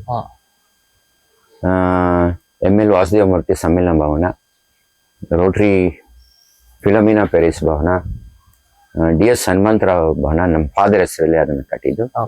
ಇನ್ನೊಂದು ಆಲೂರು ಅನಂತಯ್ಯ ಕಾಶಿಪತಯ್ಯ ಕಣ್ಣಿನ ಆಸ್ಪತ್ರೆ, ಉದ್ಭವ ಗಣಪತಿ ದೇವಸ್ಥಾನ. ಹೀಗೆ ಈ 5 ಪರ್ಮನೆಂಟ್ ಪ್ರಾಜೆಕ್ಟ್ ಆಗ್ಬೇಕಾಗಿತ್ತು. 5 ಪರ್ಮನೆಂಟ್ ಪ್ರಾಜೆಕ್ಟ್ಗಳು ನಾವು ಹೊರಗಡೆಯಿಂದ ದುಡ್ಡು ತರಬೇಕಾಗಿತ್ತು. ಆಗ ನಾವು ಇಷ್ಟು ಸಂಖ್ಯೆ ಇರಲಿಲ್ಲ ಅನ್ಸುತ್ತೆ. ನಮ್ದು ಸುಮಾರು 50ರಿಂದ 55 ಸಂಖ್ಯೆ ಇತ್ತು. ಎಲ್ಲರಿಗೂ ಸೆಂಟಿನರಿ ಇಯರ್ 2,000 ರೂಪಾಯಿ ಪರ್ ಹೆಡ್ ಚಾರ್ಜ್ ಮಾಡಿದ್ರು. ಒಂದು ಎಲ್ಲ ಪರ್ಮನೆಂಟ್ ಪ್ರಾಜೆಕ್ಟ್ ಆಗಬೇಕು, ಡೋನರ್ಸ್ ಇಂದ ಕಲೆಕ್ಟ್ ಮಾಡಿ. ಎರಡನೇದು ಈ ವಸತಿಗಂತ ಮತ್ತು ಜನಮಿತ್ರದಲ್ಲಿ ಸ್ಪೆಷಲ್ ಬುಲೆಟಿನ್ ತಂದ್ವಿ. ಹಾಗೆ ಸೆಂಟಿನರಿ ಸೆಲೆಬ್ರೇಷನ್ ಆಗಬೇಕಾಗಿತ್ತು. ಥ್ರೂಔಟ್ ದ ಇಯರ್ ಒಂಥರ very busy year. It was really challenging centenary year ಅಂತ ಹೇಳಿದ್ರೆ. ಸೊ ಎಲ್ಲ ದೇವ್ರದಿಂದ ಎಲ್ಲ ಡೋನರ್ಸ್ ಸಹಾಯದಿಂದ ಎಲ್ಲ ಪ್ರಾಜೆಕ್ಟ್ಗಳು ಮುಗಿತು. ಸ್ಪೆಷಲ್ ಬುಲೆಟಿನ್ ತಂದ್ವಿ ಹೊಸದೇಗಂತ ಅಂಡ್ ಜನಿಮಿತ್ರದಲ್ಲಿ. ಸೆಲೆಬ್ರೇಷನ್ ಕುವೆಂಪು ಕಲಾಮಂದಿರದಲ್ಲಿ ಆಯಿತು. ಟೋಟಲ್ ಆಗಿ centenary we are celebrated very well. Sir, ಈ ನಿಮ್ಮ ರೋಟರಿ ಜರ್ನಿಯಲ್ಲಿ ನಿಮಗೆ ನಿಮ್ಮ ಫ್ಯಾಮಿಲಿ ಕಡೆಯಿಂದ ಸಿಕ್ಕಂತ ಸಪೋರ್ಟ್ ಏನು? ನನಗೆ ಸಾಕಷ್ಟು ಅವರು ಈಗ ಒನ್ಲಿ ನಾನು ಬರೀ ರೋಟರಿನಲ್ಲಿ ಸರ್ವ್ ಮಾಡಿಲ್ಲ, ಅನೇಕ ಆರ್ಗನೈಸೇಷನ್ಗಳಲ್ಲಿ ಸಂಸ್ಥೆಗಳಲ್ಲಿ ನಾನು ಕೆಲಸ ಮಾಡಿದ್ದೀನಿ, ಅಧ್ಯಕ್ಷನಾಗಿ ಉಪಾಧ್ಯಕ್ಷನಾಗಿ. ಅವ್ರ ಸಹಕಾರ ಇಲ್ಲದೆ ಇದ್ರೆ ಏನು ಮಾಡೋದಕ್ಕಾಗಲ್ಲ. ಸೊ ಅವ್ರ ಸಹಕಾರ, ಪರಿಪೂರ್ಣವಾದ ಸಹಕಾರ ಕೊಟ್ಟಿದ್ದಾರೆ. ಕೆಲವು ಸಮಯ ಏನಾಗುತ್ತೆ ಅಂದ್ರೆ, ನನ್ನ ಬಹಳ ಹಿಂದಿಂದ ನಾನು ಬೇರೆ ಬೇರೆ ಆರ್ಗನೈಸೇಷನ್ ಕೆಲಸ ಮಾಡ್ಕೊಂಡು ಬಂದಿದ್ದೀನಿ. ನನ್ನ ಮಕ್ಕಳು ಚಿಕ್ಕವರಿದ್ರು, ಆಗ ಅವ್ರಿಗೆ ಅಟೆನ್ಷನ್ ಕೊಡದೇ ಇದ್ದಾಗ ಸ್ವಲ್ಪ ಕೆಲವೊಂದು ಮಾತುಗಳು ಬಂದಿದ್ದು ಸಹಜವಾಗಿ ಬಂದಿದೆ. Otherwise they have given full cooperation. Even now they are giving full cooperation to me. Sir, ನೀವು ನೆಕ್ಸ್ಟ್ ಜನರೇಷನ್ ರೊಟೇರಿಯನ್ಸ್ಗೆ, ಯಂಗ್ಸ್ಟರ್ಸ್ಗೆ ನಿಮ್ಮಿಂದ ಒಂದು ಮೆಸೇಜ್ ಏನಂತ ಕೊಡ್ತೀರಾ? Advice or message to next generation Rotarians, aspiring Rotarians. Next generation ರೊಟೇರಿಯನ್ಸ್ಗೆ ನಾನು ಹೇಳೋದು, ರೆಗ್ಯುಲರ್ ಆಗಿ ಮೀಟಿಂಗ್ ಅಟೆಂಡ್ ಮಾಡಿ, ಚಿಕ್ಕ ಚಿಕ್ಕ ಅಸೈನ್ಮೆಂಟ್ಗಳನ್ನ ತಾಳಿ, ಎಲ್ಲ ಪ್ರಾಜೆಕ್ಟ್ ಅಲ್ಲಿ ಇನ್ವಾಲ್ವ್ ಆಗಿ ಕಲ್ತ್ಕೊಳ್ಳಿ. ನೀವು ಎಷ್ಟು ಪ್ರಾಜೆಕ್ಟ್ಗಳಲ್ಲಿ ಇನ್ವಾಲ್ವ್ ಆಗ್ತಾ ಆಗ ರೋಟರಿ ಬಗ್ಗೆ ಹೆಚ್ಚೆಚ್ಚು ನಿಮಗೆ ತಿಳಿತಾ ಹೋಗುತ್ತೆ. ಯಾಕೆಂದ್ರೆ ಅಲ್ಲಿ ಯಾರೋ ಸೀನಿಯರ್ ರೋಟೇರಿಯನ್ಸ್ ಮಾತಾಡ್ತಾ ಇರ್ಬೋದು, ಇಲ್ಲ ಭಾಷಣದಲ್ಲಿ ಮಾತಾಡ್ತಾ ಇರ್ಬೋದು. ಆಮೇಲೆ ಏನ್ ಚಟುವಟಿಕೆ ನಡೀತಾ ಇದೆ, ಆ ಚಟುವಟಿಕೆನ ಹೇಗೆ ಪ್ಲಾನ್ ಮಾಡೋದು, ಆ ಇವೆಂಟ್ ಹೆಂಗ್ ಮ್ಯಾನೇಜ್ ಮಾಡೋದು ಅನ್ನೋದು ಗೊತ್ತಾಗ್ತಾ ಇರುತ್ತೆ. ಸೊ ಯಾವಾಗ ಯಾವುದೇ ಒಂದು ಇದರಲ್ಲಿ ಹೆಚ್ಚು ಇನ್ವಾಲ್ವ್ ಆಗ್ತಿರೋ ಅಷ್ಟು ನಿಮ್ ಬೆಳವಣಿಗೆ ಆಗುತ್ತೆ. ಸರ್, ನಿಮ್ಮ ರೋಟರಿ ಜರ್ನಿಲಿ ಯಾವ ಒಂದು ಪ್ರಾಜೆಕ್ಟ್ ನಿಮ್ಗೆ ಒಂದು ಹೈಲೈಟ್ ಆಗಿ ಕೂತ್ಕೊಳ್ಳುತ್ತೆ, ಅಥವಾ ಒಂದು you are most proud of that project ಅಂತ ಯಾವ ಪ್ರಾಜೆಕ್ಟ್ ಬಗ್ಗೆ ಹೇಳ್ತೀರಾ ಸರ್? ನನಗೊಬ್ಬನಿಗೆ ಅಲ್ಲ, ನಮ್ಮ ಇಡೀ ನಮ್ಮ ಕ್ಲಬ್ನ ಯಾರು ರೊಟೇರಿಯನ್ಸ್ ಕೇಳಿದ್ರು ಹೇಳ್ತಾರೆ, ನಮ್ಮ ಪ್ರೌಡ್ ಪ್ರಾಜೆಕ್ಟ್ ಅಂತ ಹೇಳಿದ್ರೆ ಜೀವನ್ ಸಿಂಗ್. ಕರೆಕ್ಟ್. ಅದರಲ್ಲೂ ನನಗೆ ಬಹಳ ಇಷ್ಟವಾದಂತ ಒಂದು ಸಂಸ್ಥೆ, ಬಿಕಾಸ್ ನಾನು ಅಲ್ಲಿ 18 ವರ್ಷ ಕೆಲಸ ಮಾಡಿದ್ದೀನಿ. ಒಂದು ಟ್ರಸ್ಟಿ ಆಗಿ ಕೆಲಸ ಮಾಡಿದ್ದೀನಿ, ಜಾಯಿಂಟ್ ಸೆಕ್ರೆಟರಿ ಆಗಿ, ಟ್ರೆಜರರ್ ಆಗಿ, ನಮ್ಮ PDG ಸಿಪಾಣಿ ಅವ್ರಿಗೆ ಸೆಕ್ರೆಟರಿ ಆಗಿ, ಕಾಂತಿಲಾಲ್ ಜೈನ್ ಅವ್ರಿಗೆ ಸೆಕ್ರೆಟರಿ ಆಗಿ, ಆ ನಂತರ ನಾನು ಚೇರ್ಮನ್ ಆಗಿ ಕೆಲಸ ಮಾಡಿದ್ದೀನಿ 18 ವರ್ಷ. ಯಾಕೆ ನಾವೇ ಕೆಲಸ ಮಾಡ್ತಾ ಇದ್ದು, ಕಾಂತಿಲಾಲ್ ಜೈನ್ ಅವರು ಬಹಳಷ್ಟು ವರ್ಷ ಕೆಲಸ ಮಾಡಿದ್ದಾರೆ, ನನಗಿಂತ ಜಾಸ್ತಿ ಕೆಲಸ ಮಾಡಿದ್ದಾರೆ ಅಲ್ಲಿ. ಹಾಗೆ ಸಿಪ್ಪಾಣಿಯವರು 2 ಸರಿ 3 ಸರಿ ಅಧ್ಯಕ್ಷರಾಗಿದ್ದಾರೆ. ಯಾಕೆ ರೊಟೇರಿಯನ್ಸ್ ಬರ್ತಾ ಇರ್ಲಿಲ್ಲ ಅಂದ್ರೆ, ಜೀವನ್ ಸಂಧ್ಯಾ ಪ್ರತಿ ವರ್ಷ ಲಾಸಲ್ಲಿ ನಡೀತಾ ಇತ್ತು. ಆ ನಂತರ JC ಸಿಪ್ಪಾಣಿಯವರು ಗವರ್ನರ್ ಆದ್ರು. ಆಮೇಲೆ ನಾವು ಅದನ್ನ ನೋಡ್ತಾ ಇದ್ವಿ, ನಾನು ಕಾಂತಿಲಾಲ್ ಅವರು ಬಹಳಷ್ಟು ಪ್ರಯತ್ನ ಹಾಕಿದ್ವಿ. ನಾವು ಇದನ್ನ ಸೆಲ್ಫ್ ಸಫಿಶಿಯೆಂಟ್ ಮಾಡದೇ ಇದ್ರೆ ರೊಟೇರಿಯನ್ಸ್ ಇಲ್ಲಿ ಬರಲ್ಲ. ಯಾಕೆಂದ್ರೆ ಪ್ರತಿ ವರ್ಷ ಲಾಸ್ ಆಗ್ತಾ ಇದೆ. ಲಾಸ್ ಇರೋಂಥ ಸಂಸ್ಥೆಗೆ ಯಾರು ಬಂದು ಜವಾಬ್ದಾರಿ ತಾಳಕ್ಕೆ ಇಷ್ಟಪಡಲ್ಲ. ನಾವು ಇಬ್ರು ಸೇರಿ ಸತತ ಪ್ರಯತ್ನ ಮಾಡಬೇಕು. ಸೊ ಬಹಳಷ್ಟು ಡೊನೇಷನ್ಸ್ ಕಲೆಕ್ಟ್ ಮಾಡಿದ್ವಿ, ಒನ್ ಡೇ ಇದನ್ನ ಕಲೆಕ್ಟ್ ಮಾಡಿದ್ವಿ, ಎಲ್ಲ ಮಾಡಿ ನಮ್ಮ ಕಾಂತಿಲಾಲ್ ಜೈನ್ ಅವರದ್ದು ಅಧ್ಯಕ್ಷತೆ ಮುಗಿಯೋಷ್ಟೊತ್ತಿಗೆ ಸೆಲ್ಫ್ ಸಫಿಶಿಯೆಂಟಿಗೆ ಬಂದ್ವಿ. ಆ ನಂತರ ನಾನ್ ಚೇರ್ಮನ್ ಆದೆ. ನಾನ್ ಚೇರ್ಮನ್ ಆದ್ಮೇಲೆ ಅದು ಒಂದ್ ಸ್ವಲ್ಪ ಪ್ರಾಫಿಟಿಗೆ ಬರೋಕ್ಕೆ ಶುರು ಆಯ್ತು. ಆಮೇಲೆ ಆ ಪ್ರಾಫಿಟಿಗೆ ಬಂದಾಗ್ಲೂ ಯಾರು ಮುಂದೆ ಬರ್ಲಿಲ್ಲ. ಇದೇ ಜಾಗದಲ್ಲಿ ನಾನು, ಕಾಂತಿಲಾಲ್ ಜೈನ್ ಅವರು, ಜಯಪ್ರಕಾಶ್ ನನಗೆ ಅಲ್ಲಿ ಕಾರ್ಯದರ್ಶಿಗಳಾಗಿದ್ರು.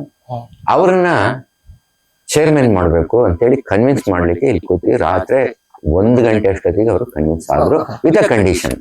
ಕಾಂತಿಲಾಲ್ ಜೈನ್ ಅವರೇ ನನಗೆ ಕಾರ್ಯದರ್ಶಿ ಆಗ್ಬೇಕು ಅಂತ.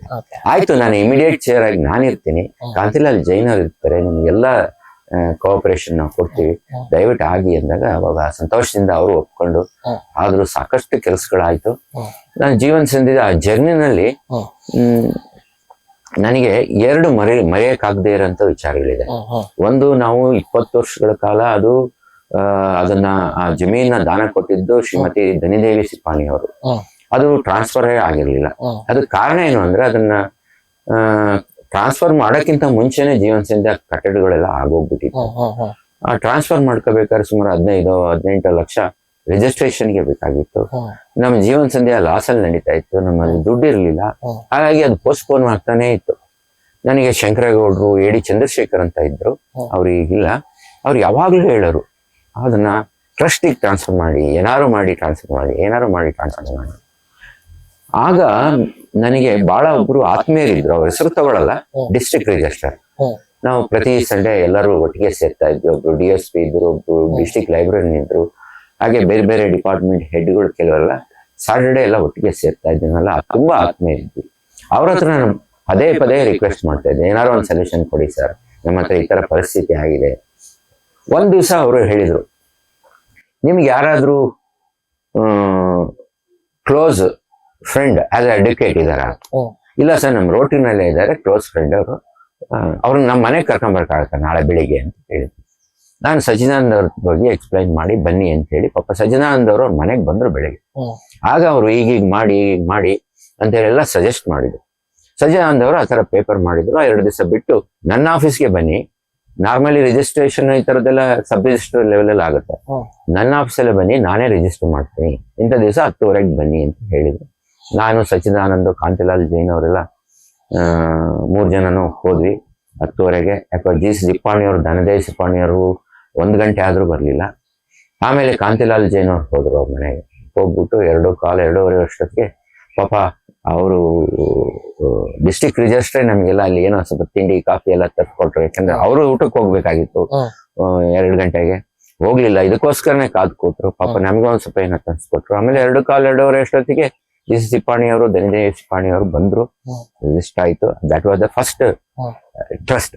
ಅಲ್ಲಿಂದ ನಮ್ ಟ್ರಸ್ಟಿಗೆ ಬಂತು. ಈವನ್ ಟ್ರಸ್ಟ್ ಡೀಡ್ ಸಹಿತ ನಾವು ಚೇಂಜ್ ಮಾಡಿದ್ವಿ. ಮೊದಲೊಂದು ಟ್ರಸ್ಟ್ ಡೀಡ್ ಮಾಡಿದ್ರು, ಅದು ಅದ್ರಲ್ಲೇನು ಇದಿರ್ಲಿಲ್ಲ. ಇದಕ್ಕೆ ಟ್ರಸ್ಟ್ ಡೀಡ್ ಚೇಂಜ್ ಮಾಡ್ಬೇಕು ಅಂತ ಹೇಳಿದ್ರು DR. ಹಾಗಾಗಿ ಅದನ್ನು ಚೇಂಜ್ ಮಾಡಿ, ಆಗ ನನಗೆ ತುಂಬಾ ಖುಷಿ ಕೊಡ್ತು. ಬಹಳ ವರ್ಷಗಳ ಮೇಲೆ ಇದು ಒಬ್ಬ ವ್ಯಕ್ತಿಯ ಹೆಸರಲ್ಲಿ ಇದ್ದಿದ್ದು ನಮ್ಮ ಟ್ರಸ್ಟ್ ಹೆಸರಿಗೆ ಬಂತು. That is number 1. Number 2, doctor Nagabhushan ಅಂತ ಒಬ್ಬ ಡಾಕ್ಟರ್ ಇದ್ರು. ನಾವು ಈಗಿನ ತರನೇ ಐ ಡೊನೇಷನ್ ತಗೊಳ್ತಾ ಇದ್ವಿ. ಒಂದು ಹುಡುಗಿ, ಚಿಕ್ಕ ಹುಡುಗಿ, 6 ವರ್ಷ ಹುಡುಗಿ, ಇಲ್ಲಿಂದ ಒಂದು 10-12 ಕಿಲೋಮೀಟರ್ ದೂರದಲ್ಲಿದ್ದಾರೆ. 2 ಕಣ್ಣು ಹುಟ್ಟದಿಂದನೇ ಕೊಡಿ. ಇವರು ಚೆಕ್ ಮಾಡಿ, ಸರ್ ಈ ಹುಡುಗಿಗೆ ಹೇಗೇನ್ ವಿಷನ್ ಬರುತ್ತೆ ನಾವು ಆಪರೇಟ್ ಮಾಡಿದ್ರೆ, ಗ್ರಾಫ್ಟಿಂಗ್ ಮಾಡಿದ್ರೆ. ಒಂದ್ ದಿವಸ ಅವ್ರದ್ದು ಅಡ್ರೆಸ್ ಎಲ್ಲ ತಗೊಂಡ್ವಿ, ಅವ್ರದ್ದು ಎಲ್ಲಿದೆ ಎಲ್ಲ ತಗೊಂಡ್ವಿ. ಅವ್ರನ್ನ ಹುಡುಗಿನ ಕಳಿಸ್ಕೊಟ್ವಿ. ಬೇಸಿಕಲಿ ಆ ಹುಡುಗಿ ಆಪರೇಷನ್ ಮಾಡ್ಸಕ್ಕಾಗ್ಲಿ ಅಥವಾ ಇನ್ನೇದಕ್ಕಾಗಿ ಬಂದಿರಲ್ಲ. ಆ ಪೇರೆಂಟ್ ಕ್ಯಾಟ್ರಾಕ್ಟ್ ಆಪರೇಷನ್ಗೆ ಜೊತೆಲಿ ಬಂದಿದ್ದು. ಅವ್ರ ಅಜ್ಜಿ ಕ್ಯಾಟ್ರಾಕ್ಟ್ ಆಪರೇಷನ್ ಆ ಹುಡುಗಿ ಬಂದಿತ್ತು. ಅದನ್ನ ಡಾಕ್ಟರ್ ನಾಗಭೂಷಣ್ ಅವರು ಅಬ್ಸರ್ವ್ ಮಾಡಿದ್ದಾರೆ, ಟೆಸ್ಟ್ ಮಾಡಿದ್ದಾರೆ, ವಿಷನ್ ಕೊಡ್ಬೋದು ಅಂತ ಹೇಳಿದ್ರು. ಇನ್ನು ಐ ಡೊನೇಷನ್ಸ್ ಬಂದ್ರೆ ಮಾಡೋಣ ಸರ್, ಆಗ್ಲಿ ಅಂತ ಹೇಳ್ಬಿಟ್ಟು ಅವ್ರದ್ದೆಲ್ಲ ಅಡ್ರೆಸ್ ತಗೊಂಡು ಒಂದ್ ದಿವಸ ನಮ್ಗೆ ಐ ಡೊನೇಷನ್ ಬಂತು. 2 ಕಣ್ಣುಗಳು ಬಂತು. ನಾರ್ಮಲಿ ಒಂದೇ ಕಣ್ಣು ಆಪರೇಷನ್ ಮಾಡೋದು. ಆ ಹುಡುಗಿನೂ ನಾವು ಆಂಬುಲೆನ್ಸ್ ಕೊಟ್ಟು ಕರ್ಸಿದ್ವಿ. ಅವ್ರು ಬರೋಷ್ಟೊತ್ತಿಗೆ ಸುಮಾರು 11 ಕಾಲ ಆಯ್ತು. ನಾಗಭೂಷಣ್ ಅಲ್ಲೇ ಕಾಯ್ತಾ ಇದ್ರು. ಆಪರೇಟ್ ಮಾಡಿ ಒಂದ್ 7 ದಿವಸನೇ 8 ದಿವಸ ಬಿಡ್ತಾರೆ ಅದನ್ನ ಆಪರೇಟ್ ಮಾಡಿ. ಬಿಟ್ಟು ಅವ್ರನ್ನ ಕರ್ಸಿ ಅದನ್ನ ಬಿಚ್ಚಿದ್ರು. ನಿಧಾನ ಕಣ್ಣು ಓಪನ್ ಮಾಡು ಅಂತ ಹೇಳಿದ್ರು. ಅವಳ ಹೆಸರು ಸಾವಿತ್ರಿ ಅಂತ. ಸಾವಿತ್ರಿ ನಿಧಾನ ಕಣ್ಣು ಓಪನ್ ಮಾಡು ಅಂತ ಹೇಳಿದ್ರು. ಆ ಮುಖದಲ್ಲಿ ಇಂಪ್ರೆಷನ್ ಹೆಂಗಿತ್ತು ಅಂದ್ರೆ ಆಶ್ಚರ್ಯ, ಸಂತೋಷ. ಅದು ಹುಟ್ಟಿದಾಗ್ಲಿಂದ ಏನು ನೋಡದೇ ಇರೋದು. ಆ ಮುಖ ನನ್ಗೆ ಈಗ್ಲೂ ಕಣ್ಣಲ್ಲಿದೆ. ಈ 2 ಇನ್ಸಿಡೆನ್ಸ್ ಮಾತ್ರ ಜೀವನ ಸಂದರ್ಭದಲ್ಲಿ 2 ಸಂತೋಷ ಕೊಟ್ಟಿದೆ. ಅವತ್ತು ಮಾತ್ರ ತುಂಬಾ ಸಂತೋಷ. ಕಣ್ಣು ಬಂದಿದ್ದು, ಆ ಚಿಕ್ಕ ಹುಡುಗಿ ಕಣ್ಣು ಬಂದಿದ್ದು, ಅವಳು ಆಶ್ಚರ್ಯವಾಗಿ ಸಂತೋಷ ಆಶ್ಚರ್ಯ ಎಲ್ಲ ಮಿಕ್ಸ್ ಆಗಿ ಬರ್ತಾ ಇದೆ. ಆ ಕಣ್ಣು ನನಗಿನ್ನೂ, ಆ ಮುಖ ಇನ್ನೂ ನನಗೆ ಯಾವಾಗ್ಲೂ ಮನಸ್ಸಿನಲ್ಲಿ ಉಳಿದಿದೆ. ಆಮೇಲೆ 18 ವರ್ಷ ಆದ್ಮೇಲೆ ಇವರಿಗೆ ಇಮಿಡಿಯೇಟ್ ಚೇರ್ ಆಗಿದ್ದೆ ನಾನು. ಯಾರಿಗೆ? ಜಯಪ್ರಕಾಶ್ ಅವ್ರಿಗೆ. ಸಾಕಷ್ಟು ಕೆಲಸಗಳು ಮಾಡಿದ್ವಿ. ಮೇಲೆ ಅವಾಗೆಲ್ಲ ವುಡನ್, ಸಿಲ್ವರ್ ಇದನ್ನ ರಾಫ್ಟರ್ಸ್ ಹಾಕಿದ್ರು, ಅವೆಲ್ಲ ಉಳ್ಕೋಗ್ಬಿಟ್ಟಿತ್ತು. ಕಂಪ್ಲೀಟ್ ರೂಫ್ ನ ಚೇಂಜ್ ಮಾಡಿದ್ವಿ. ಆದಷ್ಟು ಆಗ ದುಡ್ಡಿಲ್ಲ, ಎಷ್ಟಿದೆಯೋ ಆ ಸ್ಥಿಮಿತದಲ್ಲಿ ಸಾಕಷ್ಟು ಕೆಲಸಗಳನ್ನ ಮಾಡಿದ್ವಿ. ಆಮೇಲೆ ಪ್ರತಿ 3 ವರ್ಷಕ್ಕೊಂದ್ಸರಿ ಬೇರೆ ಬೇರೆ ಚೇಂಜ್ ಆಗ್ತಾ ಬಂತು. ಯಾಕೆಂದ್ರೆ ಅಷ್ಟೊತ್ತಿಗೆ ಆಗಲೇ ಒಂದು ಸೆಲ್ಫ್ ಸಫಿಶಿಯೆಂಟ್ ಆಗಿತ್ತು, ಪ್ರಾಫಿಟ್ ಲೆವೆಲ್ ಬಂದಿತ್ತು. ಹಾಗಾಗಿ ಈಗ ಚೆನ್ನಾಗಿ ನಡ್ಕೊಂಡು ಹೋಗ್ತಾ ಇದೆ. ಸೊ ಅವತ್ತಿನ ಸೀನಿಯರ್ ರೊಟೇರಿಯನ್ಸ್ ಸೀಡ್ ಮಾಡಿರೋದು ಇವತ್ತಿನ ರೊಟೇರಿಯನ್ಸ್ ಅದನ್ನ ಫ್ರೂಟ್ಸ್ ಆಗಿ ತಗೊಂತೀವಿ ಅಂತ ಹೇಳ್ಬೋದು. ಹೌದು ಪ್ಲಸ್ ನಮ್ಮ ರೋಟರಿ ಕ್ಲಬ್ ಚಿಕ್ಕಮಂಗ್ಳೂರಿಗೆ ಜೀವನ್ ಸಂಧ್ಯಾ ಒಂದು ಕಿರೀಟ ಪ್ರಾಜೆಕ್ಟ್ ಅಂತ ಹೇಳ್ಬೋದು. ಹೌದು ಸರ್, ನಾವು ಅಬ್ಸರ್ವ್ ಮಾಡ್ದಂಗೆ ರೋಟರಿ ಬಿಟ್ಟು ನೀವು ಹಲವಾರು ಆರ್ಗನೈಸೇಷನ್ಸ್ ಮತ್ತೆ ಸಂಸ್ಥೆಗಳಲ್ಲಿ ಕೆಲಸ ಮಾಡಿದೀರಾ ಅಂಡ್ ಸಮಾಜಮುಖಿ ಕಾರ್ಯಕ್ರಮಗಳಲ್ಲಿ ಎಷ್ಟೊಂದ್ ಕಡೆ ತೊಡಗಿಸ್ಕೊಂಡಿದ್ದೀರಾ. ಸೊ ಅದ್ರ ಬಗ್ಗೆ ನೀವು ಸ್ವಲ್ಪ ಮೆಲ್ಕ್ ಹಾಕಿದ್ರೆ ನಮಗೆ ವ್ಯೂವರ್ಸ್ ಗೆ ಹೆಲ್ಪ್ ಆಗುತ್ತೆ. ನಾನು ಸಾಕಷ್ಟು ಆರ್ಗನೈಸೇಷನ್ ಅಲ್ಲಿ ಕೆಲಸ ಮಾಡ್ತಾ ಇದ್ದೀನಿ, ಇನ್ನು ಮಾಡ್ತಾ ಇದ್ದೀನಿ, ಮಾಡ್ತಾ ಇದ್ದೀನಿ. ನಮ್ದು ಕಮ್ಯುನಿಟಿ ಬ್ರಾಹ್ಮಣ ಮಹಾಸಭಾ, ನನ್ನನ್ನು ಒಂದ್ಸರಿ DL ಕೃಷ್ಣಸ್ವಾಮಿಗಳು ಅಂತ ಬಹಳ ಸೀನಿಯರ್ ಅಡ್ವೊಕೇಟ್ ಇದ್ರು, ಅವರು ಫೋನ್ ಮಾಡಿದ್ರು, ಕ್ಲಬ್ಬಿಗೆ ಬನ್ನಿ, ಚಿಕ್ಕಮಗಳೂರು ಕ್ಲಬ್ಬಿಗೆ ಬನ್ನಿ. ಅವ್ರ ಜೊತೆ ಶಂಕರೇಗೌಡರು ಇದ್ರು. ಮಾತಾಡ್ತಾ ನಟರಾಜ್, ನೀವು ಬ್ರಾಹ್ಮಣ ಮಹಾಸಭೆ ಅಧ್ಯಕ್ಷರಾಗಿ ನಾನು 1 ಲಕ್ಷ ರೂಪಾಯಿ ಡೊನೇಷನ್ ಕೊಡ್ತೀನಿ, ಹೋಗಿ ಅದನ್ನ ಸರಿ ಮಾಡಿ. ಇವತ್ತು ಯಾವ್ದೊಂದು ಮದುವೆಗೆ ಹೋಗಿದ್ದೆ, ಬಹಳ ಪ್ಯಾಥೆಟಿಕ್ ಆಗಿದೆ, ಎಲ್ಲ ಹೆಂಚಿಂದು, ಅದು ಕೈ ಹೆಂಚಿಂದು ಅಂತ ಹೇಳಿದ್ರು. ಆಮೇಲೆ ನನಗೆ ಈ ಬ್ರಾಹ್ಮಣ ಮಹಾಸಭೆ ಆ ಕಡೆ ಈ ಕಡೆ ಎಲ್ಲ ಏನು ನಾನು ಮೆಂಬರ್ ಅಷ್ಟೇ ಹೊತ್ತು ಏನು ಇನ್ವಾಲ್ವ್ ಆಗಿ ನನಗೆ ಗೊತ್ತಿಲ್ಲ. ಸ್ವಲ್ಪ ಹೆದರಿಕೆನೂ ಇತ್ತು. ಇಲ್ಲ ನೀವು ಹೋಗಿ ಅಂತ ಶಂಕರೇಗೌಡರು ಬಹಳ ಫೋರ್ಸ್ಫುಲ್ ಆಗಿ ಹೇಳಿದ್ರು. ಆಮೇಲೆ ಮರುದಿವಸ ನಾನು BR ಸಚ್ಚಿದಾನಂದ ಅವ್ರನ್ನ ಅಪ್ರೋಚ್ ಮಾಡಿದೆ, ನಿನ್ನೆ ಈ ತರ ಡಿಸ್ಕಷನ್ ಆಯ್ತು ಅಂತ. ಅವರು ಮೋಟಿವೇಟ್ ಮಾಡಿದ್ರು. ನಾನು ಬ್ರಾಹ್ಮಣ ಮಹಾಸಭೆಗೆ ಹೋದೆ, ತಾಲೂಕು ಅಧ್ಯಕ್ಷನಾಗಿ ನಾನು ಈ ಮಸೆಗೆ ಎಲೆಕ್ಟ್ ಆದೆ. ಹಂಗೇನೆ ನೆಕ್ಸ್ಟ್ ಮಂತೇನೆ ನಾನು ಜಿಲ್ಲಾ ಅಧ್ಯಕ್ಷನಾಗಿ ಎಲೆಕ್ಟ್ ಆದೆ. ನನಗೆ ಅದು ಒಳ್ಳೆ ಮನಸ್ಸಿಂದ ಹೋದೆ, ಇಲ್ಲಿಗೆ ಏನಾದ್ರು ಒಂದು ಮಾಡ್ಬೇಕು ಅಂತ. ಅಲ್ಲೋಗಿ ನೋಡಿದಾಗ ಏನು ಫೈನಾನ್ಸ್ ಇರ್ಲಿಲ್ಲ, ಬಹಳ very small few thousand finance ಇತ್ತು. ಇದನ್ನ ಕಟ್ಲೇಬೇಕು ಅಂತ ಹಠ ಬಂತು. ಪ್ಲಾನಿಂಗ್ ಶುರು ಮಾಡಿಸ್ದೆ, ಪ್ಲಾನಿಂಗ್ ಆಯ್ತು. ಆಮೇಲೆ ಸ್ವಲ್ಪ ಸಾಲ ತಗೊಳ್ಳೋದು ಇಷ್ಟು ಡೊನೇಷನ್ ಕಲೆಕ್ಟ್ ಮಾಡೋದು ಅಂತ ಮೈಂಡ್ ಅಲ್ಲೇ ಫಿಕ್ಸ್ ಮಾಡ್ಕೊಂಡೆ. ನಾನು ಬೋರ್ಡ್ಗೆಲ್ಲ ಎಕ್ಸ್ಪ್ಲೈನ್ ಮಾಡಿದೆ. 1 ವರ್ಷದಲ್ಲಿ ಆ ಬಿಲ್ಡಿಂಗ್ ನಾನು ಕಟ್ಟಿದೆ. 1 ವರ್ಷದಲ್ಲಿ ಸುಮಾರು ಅದು ಆಗ 80 ಲಕ್ಷ ರೂಪಾಯಿ ಆಯ್ತು. 1 ವರ್ಷದಲ್ಲಿ ಅದು ಕಟ್ಟಿದೆ. ಆ ನಂತರ ಆ ಶಂಕರ ಮಠ ಒಂದೇ ಒಂದು ಫ್ಲೋರ್ ಇತ್ತು, ಅದು ಮಠ ನಂಗೆ ಕಾಣ್ತಾ ಇರ್ಲಿಲ್ಲ. ನಮ್ಗೆ ಏನಾದ್ರು ಒಂದು ಮಾಡ್ಕೊಡಿ ಅಂತ ಅಲ್ಲಿ ಅಡ್ಮಿನಿಸ್ಟ್ರೇಟರ್ ನನ್ನನ್ನು ಅಪ್ರೋಚ್ ಮಾಡಿದ್ರು, ನಮಗೂ ಸ್ವಲ್ಪ ಏನಾದ್ರು ಮಾಡಿ ಅಂತ. ಆ ಶಂಕರ ಮಠದ ಮೇಲ್ಭಾಗದಲ್ಲಿ ಕಟ್ಟಿದೆ. ನಮ್ಮ ಹಾಸ್ಟೆಲ್ ಸುಮಾರು 25-30 ಜನಕ್ಕೆ ಇದ್ದಿದ್ದನ್ನ ನಾನು ಅದರದ್ದು 100 ಜನನ್ನ ಎಕ್ಸ್ಟೆಂಡ್ ಮಾಡಿದೆ. ಹೀಗೆ ಸಾಕಷ್ಟು ಆಕ್ಟಿವಿಟೀಸ್, ಬೇಕಾದಷ್ಟು ಆಕ್ಟಿವಿಟೀಸ್ ಸುಮಾರು 12 ವರ್ಷ ನಾನು ಅಲ್ಲಿದ್ದೆ ಮಾಡಿ ನಾನು ಬೇರೆಯವ್ರಿಗೆ ಬಿಟ್ಟು ಬಂದೆ. ನಾನು MES ಇನ್ಸ್ಟಿಟ್ಯೂಷನ್ಸ್ ಬಗ್ಗೆ ಹೇಳಿ. ಭಾರತ್ ಸಾಹಿತ್ಯ ಪರಿಷತ್ತಲ್ಲಿ ನಾನು ಕೆಲಸ ಮಾಡಿದ್ದೀನಿ ಬಹಳಷ್ಟು ದಿವಸ, ಬಹಳಷ್ಟು ವರ್ಷ, ಈಗಲೂ ಇದ್ದೀನಿ. 2 ಕಾನ್ಫರೆನ್ಸ್ಗಳು ಮಾಡಿದೆ. 2 ಕಾನ್ಫರೆನ್ಸ್ ಮಾಡಿದಾಗ ನನಗೆ ಒಂದೇ ಒಂದು ಬಹಳ ನಮ್ದು ಕನ್ನಡ ಭಾಷೆ, ಸಾಹಿತ್ಯ ಅಂದ್ರೆ ನಮ್ಮ ಕನ್ನಡ ಭಾಷೆ, ಆ ಭಾಷೆಗೆ, ನಮ್ಮ ತಾಯಿ ಭಾಷೆಗೆ ಒಂದು ಆಫೀಸ್ ಅಂತ ಇರಲಿಲ್ಲ. ಆ ಟೌನ್ ಕ್ಯಾಂಟೀನ್ ಮುಂದೆ ಒಂದು ಸಣ್ಣ ಬಸ್ ಶೆಲ್ಟರ್ ಇತ್ತು. ಅದನ್ನೇ 3 ಕಡೆ 4 ಕಡೆ ಎಲ್ಲ ಕ್ಲೋಸ್ ಮಾಡ್ಕೊಂಡು ಅದರಲ್ಲಿ ಸಾಹಿತ್ಯ ಪರಿಷತ್ ಚಟುವಟಿಕೆ ನಡೀತಾ ಇತ್ತು. ಅದು ನನಗೆ ಬಹಳ ಮನಸ್ಸಿನಲ್ಲಿ ಇತ್ತು, ಒಂದು ಕನ್ನಡ ಭವನ ಕಟ್ಟಲೇಬೇಕು ಅಂತೇಳಿ. ಗೋಪಾಲ್ ಕೃಷ್ಣೇಗೌಡರು ಇತ್ತು ಆಗ, ಅವ್ರ ಹತ್ರ ಒಂದು ದೊಡ್ಡ ಸೈಟ್ ಅನ್ನ ಪಡ್ಕೊಂಡು ನಮಗೆ ಕಲಾ ಸೇವಾ ಸಂಘ, ಸಾಂಸ್ಕೃತಿಕ ಸಂಘ, ಈಗ ಎಲ್ಲದಕ್ಕೂ ಒಂದೊಂದು ಸೈಟ್ ಕೊಟ್ಟರು. ಕನ್ನಡ ಭವನಕ್ಕೆ ದೊಡ್ಡ ಸೈಟ್ ಕೊಟ್ಟರು ಉಚಿತವಾಗಿ. ಅದರಲ್ಲಿ ನಾವು ಸುಮಾರು 80 ಲಕ್ಷ ರೂಪಾಯಿ ಕನ್ನಡ ಭವನ ಕಟ್ಟಿದ್ದೀವಿ. ಈಗ ಎಲ್ಲ ಚಟುವಟಿಕೆಗಳು ಎಲ್ಲ ಅಲ್ಲಿ ನಡೀತಾ ಇದೆ. ಈಗಲೂ ನನ್ನ ಕನ್ನಡ ಚಟುವಟಿಕೆಗಳಲ್ಲಿ ಇದ್ದೇ ಇದೆ. ಆ ನಂತರ ನಾನು ಸುಗಮ ಸಂಗೀತ ಗಂಗಾ ಅಂತ, ನಾನು ಅಲ್ಲಿ ಉಪಾಧ್ಯಕ್ಷನಾಗಿದ್ದೀನಿ. Doctor JP ಕೃಷ್ಣೇಗೌಡರು ಅಧ್ಯಕ್ಷರಾಗಿದ್ದಾರೆ. ಬಹಳ ವರ್ಷದಿಂದ ನಾವು ಕೆಲಸ ಮಾಡ್ತಾ ಇದ್ದೀವಿ. ಇಲ್ಲಿ ಬಹಳಷ್ಟು ಚಿಕ್ಕ ಮಕ್ಕಳಿಗೆ ಸಂಗೀತ ಪಠಣ ಆವಾಗ ಕಲಿಸ್ಕೊಟ್ಟಿದ್ವಿ. ತುಂಬಾ ಜನ ನಮ್ಮ ಸುಗಮ ಸಂಗೀತದಲ್ಲಿ ಕಲ್ತಂತವ್ರೆ ಇವತ್ತು ಮಲ್ಲಿಗೆ ಸುಧೀರ್ ಇರ್ಬೋದು, ತುಂಬಾ ಜನ ಆಡ್ತಾ ಇರೋದು ನೀವು ವೇದಿಕೆನಲ್ಲಿ ಆಡ್ತಾ ಇರೋದು ನೋಡ್ತಾ ಇದ್ದೀರಾ.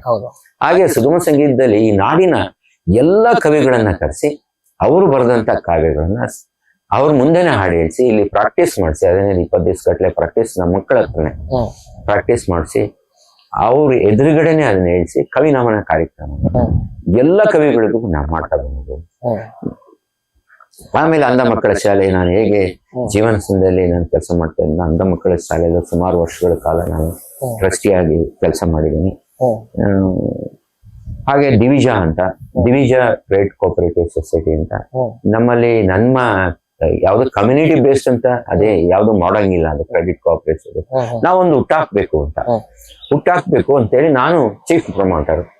ನಾನು 4 ಜನ ಇಂಜಿನಿಯರ್ಸ್ ನ, ಹಾಗೆ ನಮ್ಮ ರೊಟೇರಿಯನ್ BR ಸಚ್ಚಿದಾನಂದ ಅವರು, ನಮ್ಮ ಕೋಟೆ ಚಾರ್ಟರ್ಡ್ ಅಕೌಂಟೆಂಟ್ ರಾಜಾರಾಮ್ ಅವ್ರನ್ನ, ಒಂದು MA ನಾಗೇಂದ್ರ, NS ನಾಗೇಂದ್ರ, ಒಂದ್ 4 ಜನ ಇಂಜಿನಿಯರ್ಸ್, 4 ಜನ, ಒಂದ್ 2-3 ಜನ ಬಿಸ್ನೆಸ್ ಪೀಪಲ್, ಹಾಗೆ ಒಬ್ಬ chartered accountant plus BR Sachidanand ಅವರು, ಹಾಗೆ ಒಬ್ಬ ಸೀನಿಯರ್ ಅಡ್ವೊಕೇಟ್ ತಗೊಂಡು ನಾವು ಅದನ್ನು ಹುಟ್ಟಾಕಿ ಈಗಾಗಲೇ 12 ವರ್ಷ ಆಯ್ತು. ಈಗ ನಮ್ಮ ಜಿಲ್ಲೆನಲ್ಲೇ ಹೆಚ್ಚು ಪ್ರಾಫಿಟ್ ಮಾಡುವಂತ ಕ್ರೆಡಿಟ್ ಕೋಆಪರೇಟಿವ್ ಸೊಸೈಟಿ ಇದ್ರೆ ಅದು ದಿವಿಜ ಕ್ರೆಡಿಟ್ ಕೋಆಪರೇಟಿವ್ ಸೊಸೈಟಿ. ಅಲ್ಲಿ ಬಿಸ್ನೆಸ್ ಮಾಡೋದು ಒಂದೇ ಇರಬಾರ್ದು ನಮಗೆ ಅಂತ ಹೇಳಿ ನಾವು ಪ್ರತಿ ವರ್ಷ ನಮಗೇನು ಪ್ರಾಫಿಟ್ ಬರುತ್ತೋ ಆ ಪ್ರಾಫಿಟ್ ಅಲ್ಲಿ ಸುಮಾರು 58 ಅಶಕ್ತ ಮಹಿಳೆಯರಿಗೆ ಪ್ರತಿ ತಿಂಗಳು ಮಾಸಾಶನ ಕೊಡ್ತಾ ಬಂದಿದ್ವಿ. ನಮ್ದು ಇದು ಯಾವಾಗ ಹುಟ್ಟಾಕಿದ್ವೋ ಆಗುವಾಗ ಅವರಿಂದನೂ ಕೊಡ್ತಾ ಬಂದಿದ್ವಿ, ಈಗಲೂ ಕೊಡ್ತಾ ಇದ್ದೀವಿ. ಆಮೇಲೆ ನಮ್ಮ ಸಹಕಾರಿ ಸಪ್ತಾಹ, ಅಖಿಲ ಭಾರತ ಸಹಕಾರಿ ಸಪ್ತಾಹದಲ್ಲಿ ಅತ್ಯಂತ ಶ್ರೇಷ್ಠವಾದಂತ ಸಹಕಾರಿ ಅಂತ ನನಗೆ ಅವಾರ್ಡು ಬಂದಿದೆ. ಸೊ ಅದೊಂದು ಆಯ್ತು. ಹಾಗೇನೆ ವಿದ್ಯಾರ್ಥಿ ಪರಿಷತ್ತಲ್ಲಿ ನಾನು ನಮ್ಮ ಜೂನಿಯರ್ ವಿದ್ಯಾರ್ಥಿ ಪರಿಷತ್ನವರೆಲ್ಲ ಬಂದು ಒಂದು ಅಖಿಲ ಭಾರತ ವಿದ್ಯಾರ್ಥಿ ಪರಿಷತ್ ಸಮ್ಮೇಳನ ಚಿಕ್ಕಮಗಳೂರಲ್ಲಿ 3 ದಿವಸ ಆಗ್ಬೇಕು, ಅದಕ್ಕೆ ನೀವು ಅಧ್ಯಕ್ಷರಾಗ್ಬೇಕು. ಅಲ್ಲಿ ವಿದ್ಯಾರ್ಥಿ ಪರಿಷತ್ತಲ್ಲಿ ಏನು ದುಡ್ಡಿಲ್ಲ, ನಾವು ಏನ್ ಮಾಡೋದಾದ್ರೂ ನಾವು ಜನಗಳಿಂದಾನೇ, ಫಿಲಾಂಥ್ರಪಿಗಳಿಂದಾನೇ ಕಲೆಕ್ಟ್ ಮಾಡಿ ನಾವು ಮಾಡ್ಬೇಕು. ಅದಕ್ಕೆ ಸುಮಾರು 3 ದಿವಸ 3,000-3,500 ಮಕ್ಕಳು ಅಂತ ಹೇಳಿದ್ರೆ ಖರ್ಚು ನಿಮಗೆ ಗೊತ್ತಾಗುತ್ತೆ. ಸುಮಾರು 40-45 ಲಕ್ಷ ರೂಪಾಯಿ ಪ್ಲಸ್ ಕಲ್ಯಾಣ ಮಂಟಪದ ಒಂದು ಮಕ್ಕಳಿಗೆ ಕಲ್ಯಾಣ ಮಂಟಪದ ಬಾಡಿಗೆ, ಅದು ಎಲ್ಲ ಸೇರಿ ಅರೇಂಜ್ಮೆಂಟ್ಸ್ ಎಲ್ಲ ಸೇರಿ 42 ಲಕ್ಷ ಪ್ರಾಜೆಕ್ಟ್.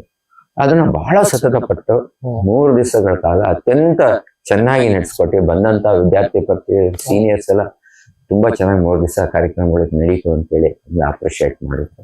ಈಗ ಆ ವಿದ್ಯಾರ್ಥಿ ಪರಿಷತ್ತಿಗೆ ಒಂದು ಬಿಲ್ಡಿಂಗ್ ಕಟ್ಟಬೇಕು ಅಂತ ಎಲ್ಲ ಬಂದು ಈಗ 1 ತಿಂಗಳಿಂದ ನೀವೇ ಆಗ್ಬೇಕು ಅದಕ್ಕೆ ಅಂತ ಕೇಳ್ಕೊಂಡಿದ್ದಾರೆ.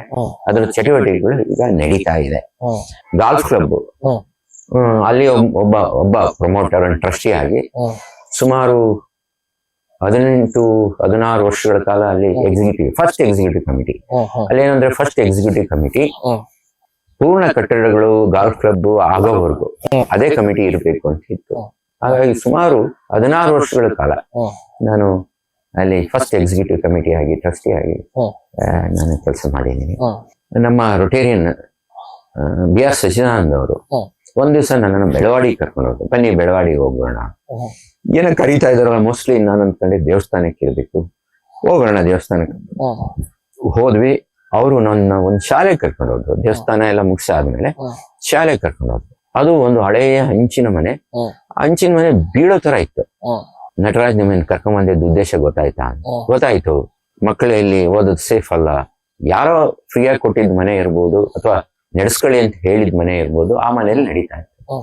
ಆಯ್ತು, ನಿಮ್ಮ ಹತ್ರ ಇಲ್ಲೇನಾದ್ರು ಜಾಗ ಇದೆಯಾ? ಜಾಗ ಇಲ್ಲ, ಇಲ್ಲಿ ಬಟ್ 1.5 ಎಕರೆ ಕೊಡ್ತಾರೆ, ದೇವಸ್ಥಾನ ಪಕ್ಕದಲ್ಲಿ 1.5 ಎಕರೆ ಇಷ್ಟು ಕೊಡ್ತಾರೆ. ಇಷ್ಟು ಏನ್ ತುಂಬಾ ದುಡ್ಡೇನಿರಲ್ಲ, 1 ಎಕರೆನೋ 1.5 ಎಕರೆ ಕೊಡ್ತಾರೆ. ನೀವು ತಗೊಳ್ಳೋದಕ್ಕೆ ಇಮಿಡಿಯೇಟ್ ಅರೇಂಜ್ ಮಾಡಿ, ದುಡ್ಡಿನ ಬಗ್ಗೆ ಯೋಚನೆ ಮಾಡಬೇಡಿ ಅಂತ ಹೇಳಿದೆ ಸಚ್ಚಿದಾನಂದ್ ಅವ್ರಿಗೆ. ಅವರು ಜಮೀನು ತಗೊಂಡ್ರು. ಉದ್ಭವ ಗಣಪತಿ ಹೈಸ್ಕೂಲ್ ಅಂತ ಹೇಳಿ ಅಲ್ಲೊಂದು ದೊಡ್ಡ ಹೈಸ್ಕೂಲ್ ನ ಕಟ್ಟಿದ್ವಿ. ನೀವು ನೋಡಿರ್ಬೋದು, ದೇವಸ್ಥಾನದ ಪಕ್ಕದಲ್ಲೇ ಇದೆ. ಆಮೇಲೆ ರೋಟರಿಯಿಂದ ಬಹುಶಃ BR ಸಚ್ಚಿದಾನಂದ್ ಅವರೇ ಅಧ್ಯಕ್ಷ ಆದಂತ ಸಮಯದಲ್ಲಿ ರೋಟರಿಯಿಂದ ಒಂದು toilet block, first class toilet block ಮಾಡಿಸ್ಬಿಟ್ಟು ಅಲ್ಲಿ ಓದೋ ಮಕ್ಕಳಿಗೆ ಅಲ್ಲಿ ಒಳ್ಳೆ ಈಗಲೂ ಸಹಿತ ಅದು ಒಳ್ಳೆ ಶಾಲೆಯಾಗಿ ನಡೀತಾ ಇದೆ, ಒಳ್ಳೆ ಸ್ಟ್ರೆಂತ್ ಇದೆ. ಅದು ಒಂದು ನನಗೆ ಮನಸ್ಸಿಗೆ ಬಹಳ ಸಂತೋಷ ಪಡ್ತು. ಅಂದ್ರೆ ಅದು ಪೂರ್ಣ ನಾನೇ ಮಾಡಿದ್ದು ಅಂತಲ್ಲ, ನನ್ನನ್ನ ಕರ್ಕೊಂಡು ಹೋದ್ರು BR ಸಚ್ಚಿದಾನಂದ್, ಅವರು ಜೊತೆಲಿದ್ರು, ಅವ್ರ ಬ್ರದರ್ ಜೊತೆಲಿದ್ರು. ಹಾಗೆ ಬೇರೆಯವರಿಂದ ಡೊನೇಷನ್ ತಂದ್ವಿ. ಕಲೆಕ್ಟಿವ್ ಆಗಿ ಅದೊಂದು ಕಡ್ದಾಗ ಬಹಳ ಸಂತೋಷ ಆಯಿತು.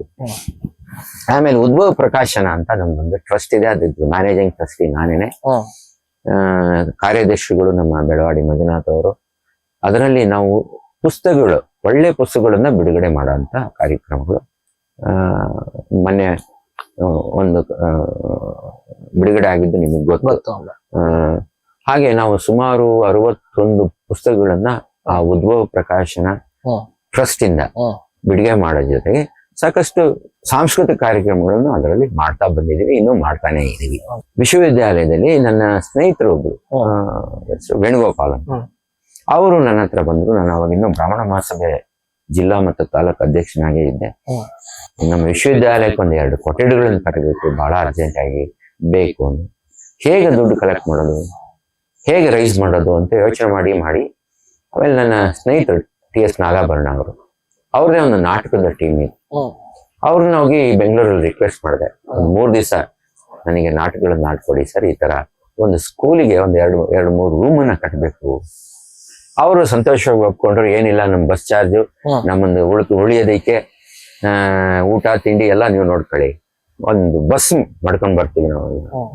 ಆಯ್ತು ಸರ್, ನಾನು ನೋಡ್ತೀನಿ, ಇನ್ನೇನು ನಾನು ಕೇಳಲ್ಲ, ಯಾಕಂದ್ರೆ ನೀವು ಮಾಡ್ತಾ ಇರೋದು ಒಳ್ಳೆ ಕಾಸು. 3 ದಿವಸ ನಾನು ಒಕ್ಕಲಿಗ ಕಲ್ಯಾಣ ಮಂಟಪದಲ್ಲಿ ಇದು ಬೆನಿಫಿಟ್ ಶೋ, ಆಮೇಲೆ ಟಿಕೆಟ್ ಮಾಡಿದ್ವಿ, ಟಿಕೆಟ್ ಎಲ್ಲ ಹಂಚಿಬಿಟ್ಟು 3 ದಿವಸ ಒಳ್ಳೆ ನಾಟಕಗಳನ್ನ ಮಾಡಿದ್ವಿ. ನಾಟಕ ಆದ್ಮೇಲೆ ಅವರಿಗೆ 2 ರೂಮು ಸಹಿತ ವಿಶ್ವವಿದ್ಯಾಲಯಕ್ಕೆ ಕಟ್ಕೊಟ್ಟೆ.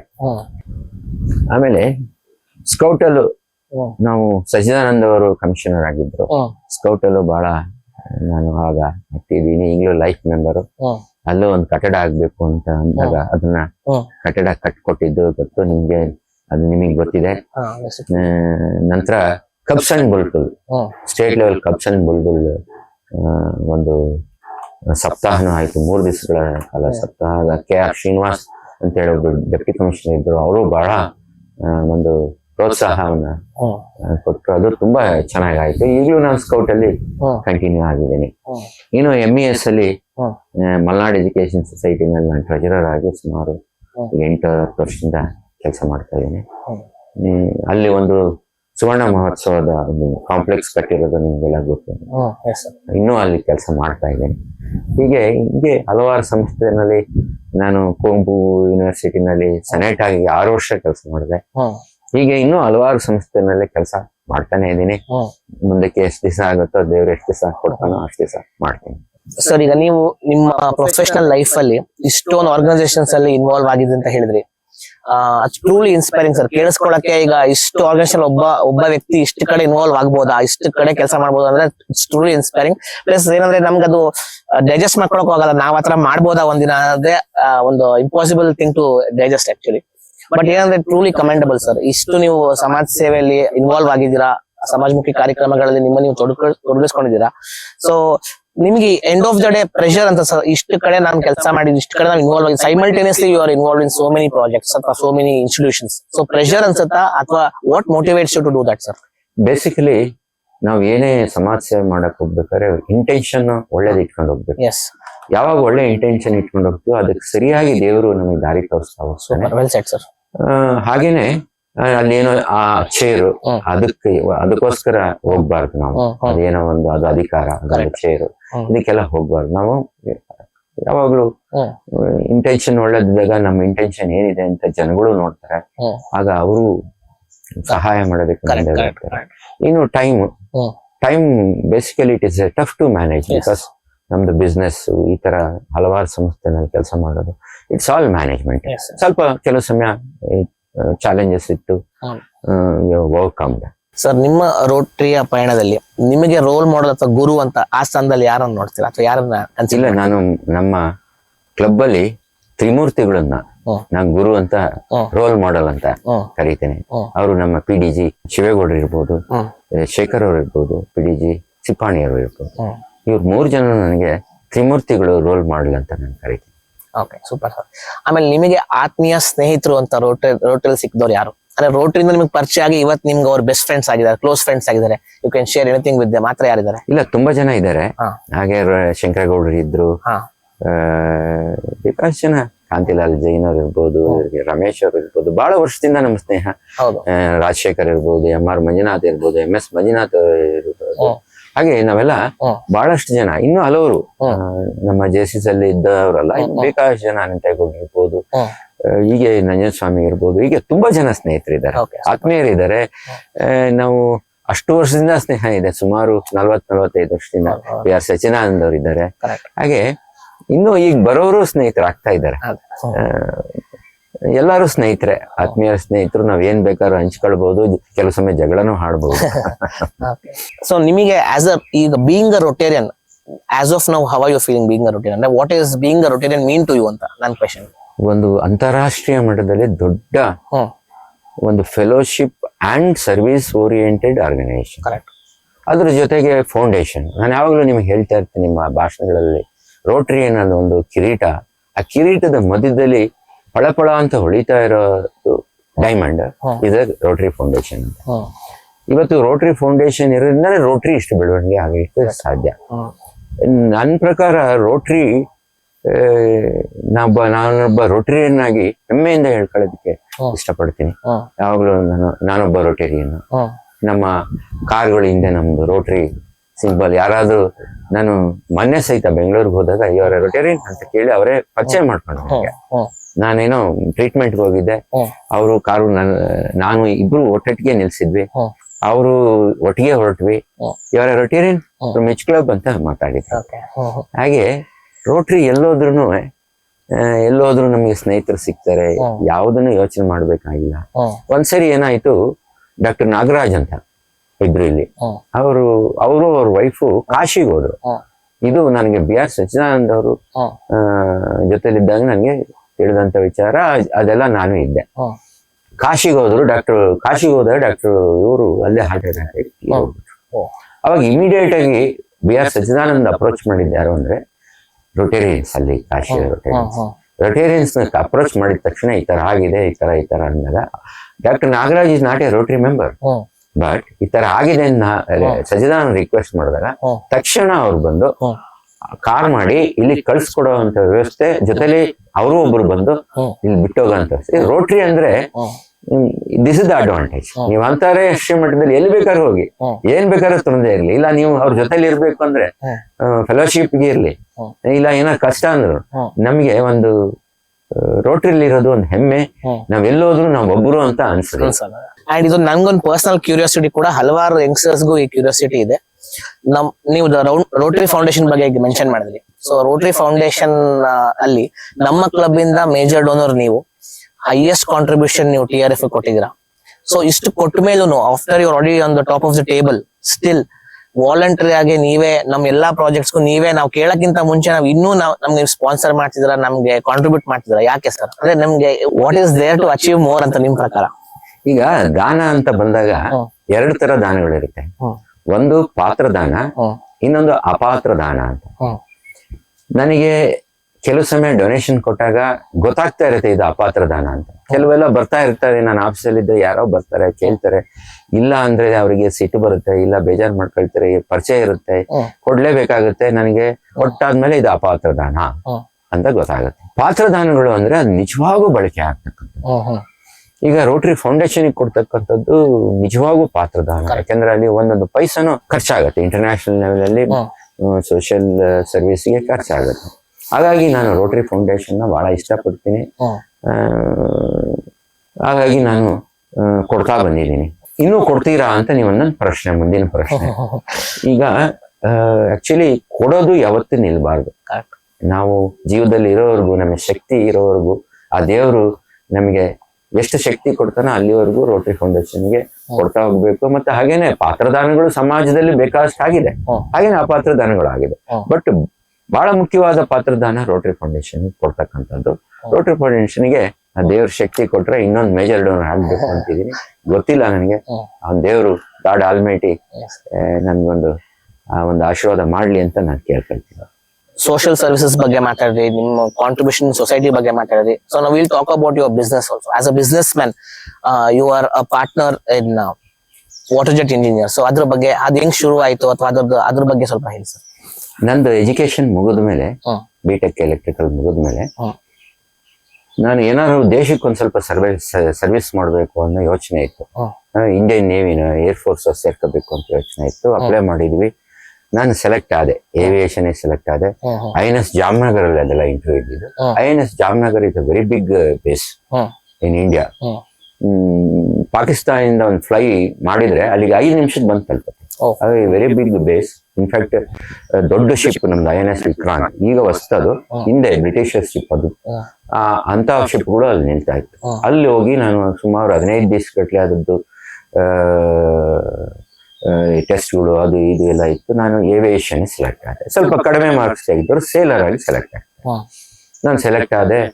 ನಾನು ಮೊದಲು ಶಿಪ್ ನಂದು INS ಉದಯಗಿರಿ. ಅದು ಅದರಲ್ಲಿ ಒಂದು 4 ತಿಂಗಳಿದೆ. ಆಮೇಲೆ ಬೇಸಿಗೆ ಬರ್ತೀವಿ, ಬೇಸಲ್ಲಿ ಅಲ್ಲೆಲ್ಲ ಕಲಿಯೋದೇ ಇರುತ್ತೆ. ಆಮೇಲೆ INS ಟಿಪ್ಪು ಅದರಲ್ಲಿ ಕೆಲಸ ಮಾಡಿದೆ 2 ತಿಂಗಳು.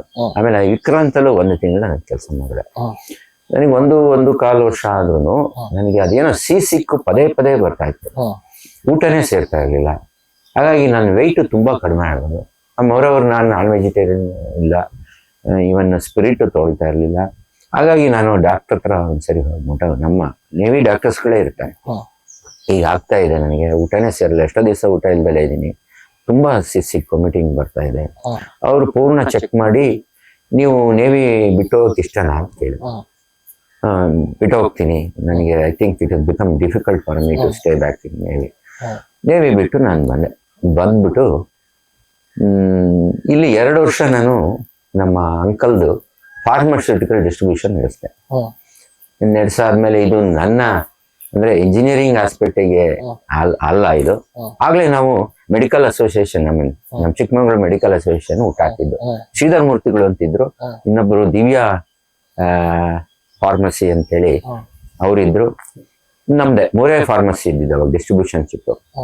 ಅವಾಗ ಊಟ ಹಾಕ್ಬೇಕು, ಈ ಬೇರೆಯವ್ರದ್ದು ಡ್ರಗ್ ಇನ್ಸ್ಪೆಕ್ಟರ್ಗಳದ್ದು ಅವ್ರದ್ದು ಇವ್ರದ್ದು ಪದೇ ಏನಾದ್ರು ತೊಂದರೆ ಆಗುತ್ತೆ, ನಮ್ದೇ ಆದಂತ ಅಸೋಸಿಯೇಷನ್ ಇದ್ರೆ ಊಟ ಹಾಕ್ಬೇಕು ಅಂತ ಹೇಳಿ ಆಗ ಶ್ರೀಧರ್ ಮೂರ್ತಿಗಳು ಅಧ್ಯಕ್ಷರು, ನಾನು ಆ ದಿವ್ಯಾ ಫಾರ್ಮಸಿಯವರ ವಸಂತ ಗರುಡ್ ಅಂತಾರೆ, ನಾವಿಬ್ಬರು ಕಾರ್ಯದರ್ಶಿಗಳಾಗಿ ಊಟ ಹಾಕಿದ್ವಿ. ಮೊದಲು ಊಟ ಹಾಕಿದ್ದು ನಾವು ಫೌಂಡರ್ ಸೆಕ್ರೆಟರೀಸ್. ಅದಾದ್ಮೇಲೆ ಈ ಫಾರ್ಮಸ್ಯೂಟಿಕಲ್ ನನ್ನ ಇಂಜಿನಿಯರಿಂಗ್ ಲೈನ್ ಅಲ್ಲಿ ಇಲ್ಲ, ನಾನೇನಾದ್ರು ಇಂಜಿನಿಯರಿಂಗ್ ಲೈನ್ ಅಲ್ಲಿ ಏನಾದ್ರು ಬಿಸ್ನೆಸ್ ಮಾಡ್ಬೇಕು ಅಂತ ಯೋಚನೆ ಮಾಡ್ತಾ ಇದ್ವಿ. ಅಷ್ಟೊತ್ತಿಗೆ ನನ್ನ ತಮ್ಮ ಬಂದ, ಅದನ್ನ ಫಾರ್ಮಸಿ ಅವ್ರು ನೋಡ್ಕೊಳಕ್ ಶುರು ಮಾಡ್ದ. ನಾವು ಅಷ್ಟೊತ್ತಿಗೆ ನಮ್ಮ ಕಿರ್ಲೋಸ್ಕರ್ನವರು ಕಾಲ್ಫರ್ ಮಾಡಿದ್ವಿ ಡಿಸ್ಟ್ರಿಬ್ಯೂಷನ್. ನಾವು ಕಿರ್ಲೋಸ್ಕರ್ ಹಾಕಿದ್ವಿ. ಹಾಕಕ್ಕಿಂತ ಮುಂಚೆ ನನ್ನ ಡಿಪ್ಲೊಮಾದಲ್ಲಿ ನನ್ನ ಜೂನಿಯರ್, ನನ್ನ ಪಾರ್ಟ್ನರ್ ಮೈಕಲ್ ಸದಾನಂದ ಬ್ಯಾಪ್ಟಿಸ್ಟ್ ಅಂತ, ಅವರು ನನ್ನ ಜೊತೆ ಸೇರ್ಕೊಂಡ್ರು. ನಾವಿಬ್ಬರು ಸೇರ್ಕೊಂಡು ಕಿರ್ಲೋಸ್ಕರ್ ಬ್ರದರ್ಸ್ ಲಿಮಿಟೆಡ್ ಅದ್ರಲ್ಲಿ ಡೀಲರ್ಶಿಪ್ ತಗೊಂಡ್ವಿ. ಹಾಗೆ ನಾವು ಬಿಸ್ನೆಸ್ ನ ಶುರು ಮಾಡಿದ್ವಿ. ಆಮೇಲೆ Kirloskar oil engines, Kirloskar brothers, LNT, Leyland, ಈಗ 22 ಕಂಪ್ನಿಗಳು ತಗೊಂಡು ಈಗ ಆಲ್ಮೋಸ್ಟ್ ನಾವು ಶುರು ಮಾಡಿ 40 ವರ್ಷಗಳಾಯ್ತು. ಇಲ್ಲಿ ಬಹಳ ಸಂತೋಷ ಅಂದ್ರೆ ನಮ್ ದುಡಿಮೆನೂ ವೃತ್ತಿ, ನಾವು ದುಡಿಲೇಬೇಕು, ನಮ್ಮ ಖರ್ಚಿಗೆ ದುಡಿಬೇಕು, ಸಮಾಜಕ್ಕೆ ನಾವು ಇಲ್ಲಿ ಈ ಸಮಾಜದಿಂದನೇ ದುಡಿದು ಪೋರ್ಷನ್ ಆಫ್ ಇಟ್ ಸಮಾಜಕ್ಕೆ ಕೊಡ್ಬೇಕು. ಇದೆಲ್ಲ 40 ವರ್ಷದಿಂದ ಒಂಥರ ಅತಿರಥವಾಗಿ ನಡ್ಕೊಂಡು ಬಂದಿದೆ. ಅದ್ರ ಜೊತೆಗೆ ಎಲ್ಲದಕ್ಕಿಂತ ಹೆಚ್ಚಾಗಿ ನಾವು ಒಂದು 85 ಜನಕ್ಕೆ ಡೈರೆಕ್ಟ್ಲಿ ಅಂಡ್ ಇಂಡೈರೆಕ್ಟ್ಲಿ ಕೆಲಸ ಕೊಟ್ಟಿದ್ದೀವಿ. ಅದು ಒಂದು ಸಂತೋಷ. ಈಗ ನನ್ನ ಮಗ ಬಂದಿದ್ದಾನೆ, ಅವನು ಸೆಕೆಂಡ್ ಜನರೇಷನ್ ಮುಂದುವರಿತಾ ಇದೆ. Well said sir, thank you sir. ನಿಮ್ ಜೊತೆ ಇಷ್ಟೊಂದು ನಿಮ್ ಜರ್ನಿ ಬಗ್ಗೆ ತಿಳ್ಕೊಂಡಾಗ ನಮ್ಗೆ ಇಲ್ಲಿ ಒಂದು ಸಕ್ಕತ್ ಇನ್ಸ್ಪಿರೇಷನ್ ಸಿಕ್ತು, ಒಂದು ಮೋಟಿವೇಶನ್ ಸಿಕ್ತು. ಅಂಡ್ ನಿಮ್ ಬಗ್ಗೆ ತಿಳ್ಕೊಂಡು ನಮ್ಗೆ ಬಹಳ ಖುಷಿ ಆಯ್ತು. ನಮ್ಮ ವ್ಯೂವರ್ಸ್ಗೂ I am sure they would have loved what you said. So ನಿಮ್ ಒಂದು ಲಾಸ್ಟ್ ಸೆಗ್ಮೆಂಟ್ ಗೆ ಹೋಗ್ತೀನಿ, ಒಂದು ರ್ಯಾಪಿಡ್ ಫೈರ್ ಅಂತ, ಒಂದು it will be a fun banter. So before that will take a small break. Chitragupta, ಇಷ್ಟು ಜನರೇನು, ಯಾಕೆ ಇಷ್ಟು ಗಿರಾಕಿ? ಪ್ರಭು, ಎಲ್ಲ ರಸ್ತೆ ಅಪಘಾತದ ಬಲಿ, ನಿಯಮ ನಿರ್ಲಕ್ಷ್ಯ. ತಾಳು, ಈಗಲೇ ನಾನು ಕೃಷ್ಣನಿಗೆ ಫೋನ್ ಮಾಡ್ತೀನಿ. The number you are trying to call is currently not reachable. Please try again later.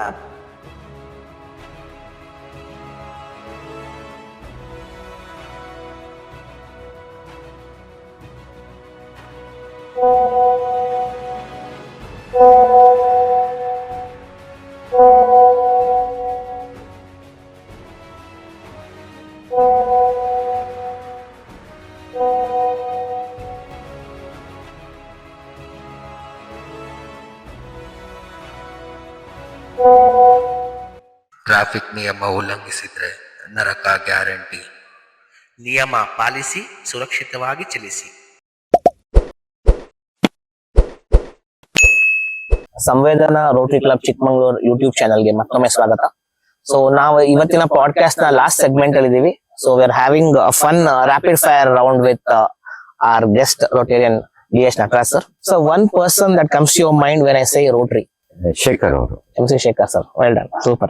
Sir, ನೀವು ಕಾಫಿ ಜೊತೆ ಏನ್ ಪ್ರಿಫರ್ ಮಾಡ್ತೀರಾ? ಕಾಫಿ ಜೊತೆ ನಾನು ಏನು ಪ್ರಿಫರ್ ಮಾಡಲ್ಲ. ಸೊ ಶುಗರ್ ಇಷ್ಟ ಪಡ್ತೀರಾ ಅಥವಾ ಬೆಲ್ಲ? ನಾವು ಬೆಲ್ಲ ಹಾಕ್ತೀವಿ. ಕನ್ನಡ ಇಂಡಸ್ಟ್ರಿ, ಸ್ಯಾಂಡಲ್ವುಡ್ ಇಂಡಸ್ಟ್ರಿಲಿ ನಿಮ್ಗೆ ಇಷ್ಟ ಆಗುವಂತ ನಟ, ಮೇರು ನಟ ಯಾರು?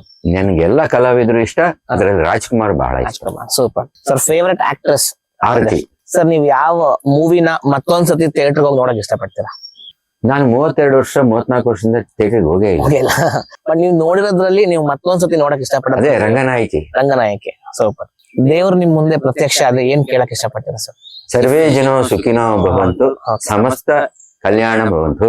ನಮ್ಮ ರೋಟರಿ ಕ್ಲಬ್ ಚಿಕ್ಕಮಂಗ್ಳೂರಲ್ಲಿ ನೆಕ್ಸ್ಟ್ DH ನಟರಾಜ್ ಯಾರು ನಿಮ್ಮ ಪ್ರಕಾರ? ಮೇ ಬಿ ನನ್ ಮಗನೇ ಇರ್ಬೋದು. ಸರ್ ನಾವು ಕಾರ್ಯಕ್ರಮದ ಕೊನೆ ಹಂತದಲ್ಲಿದ್ದೀವಿ.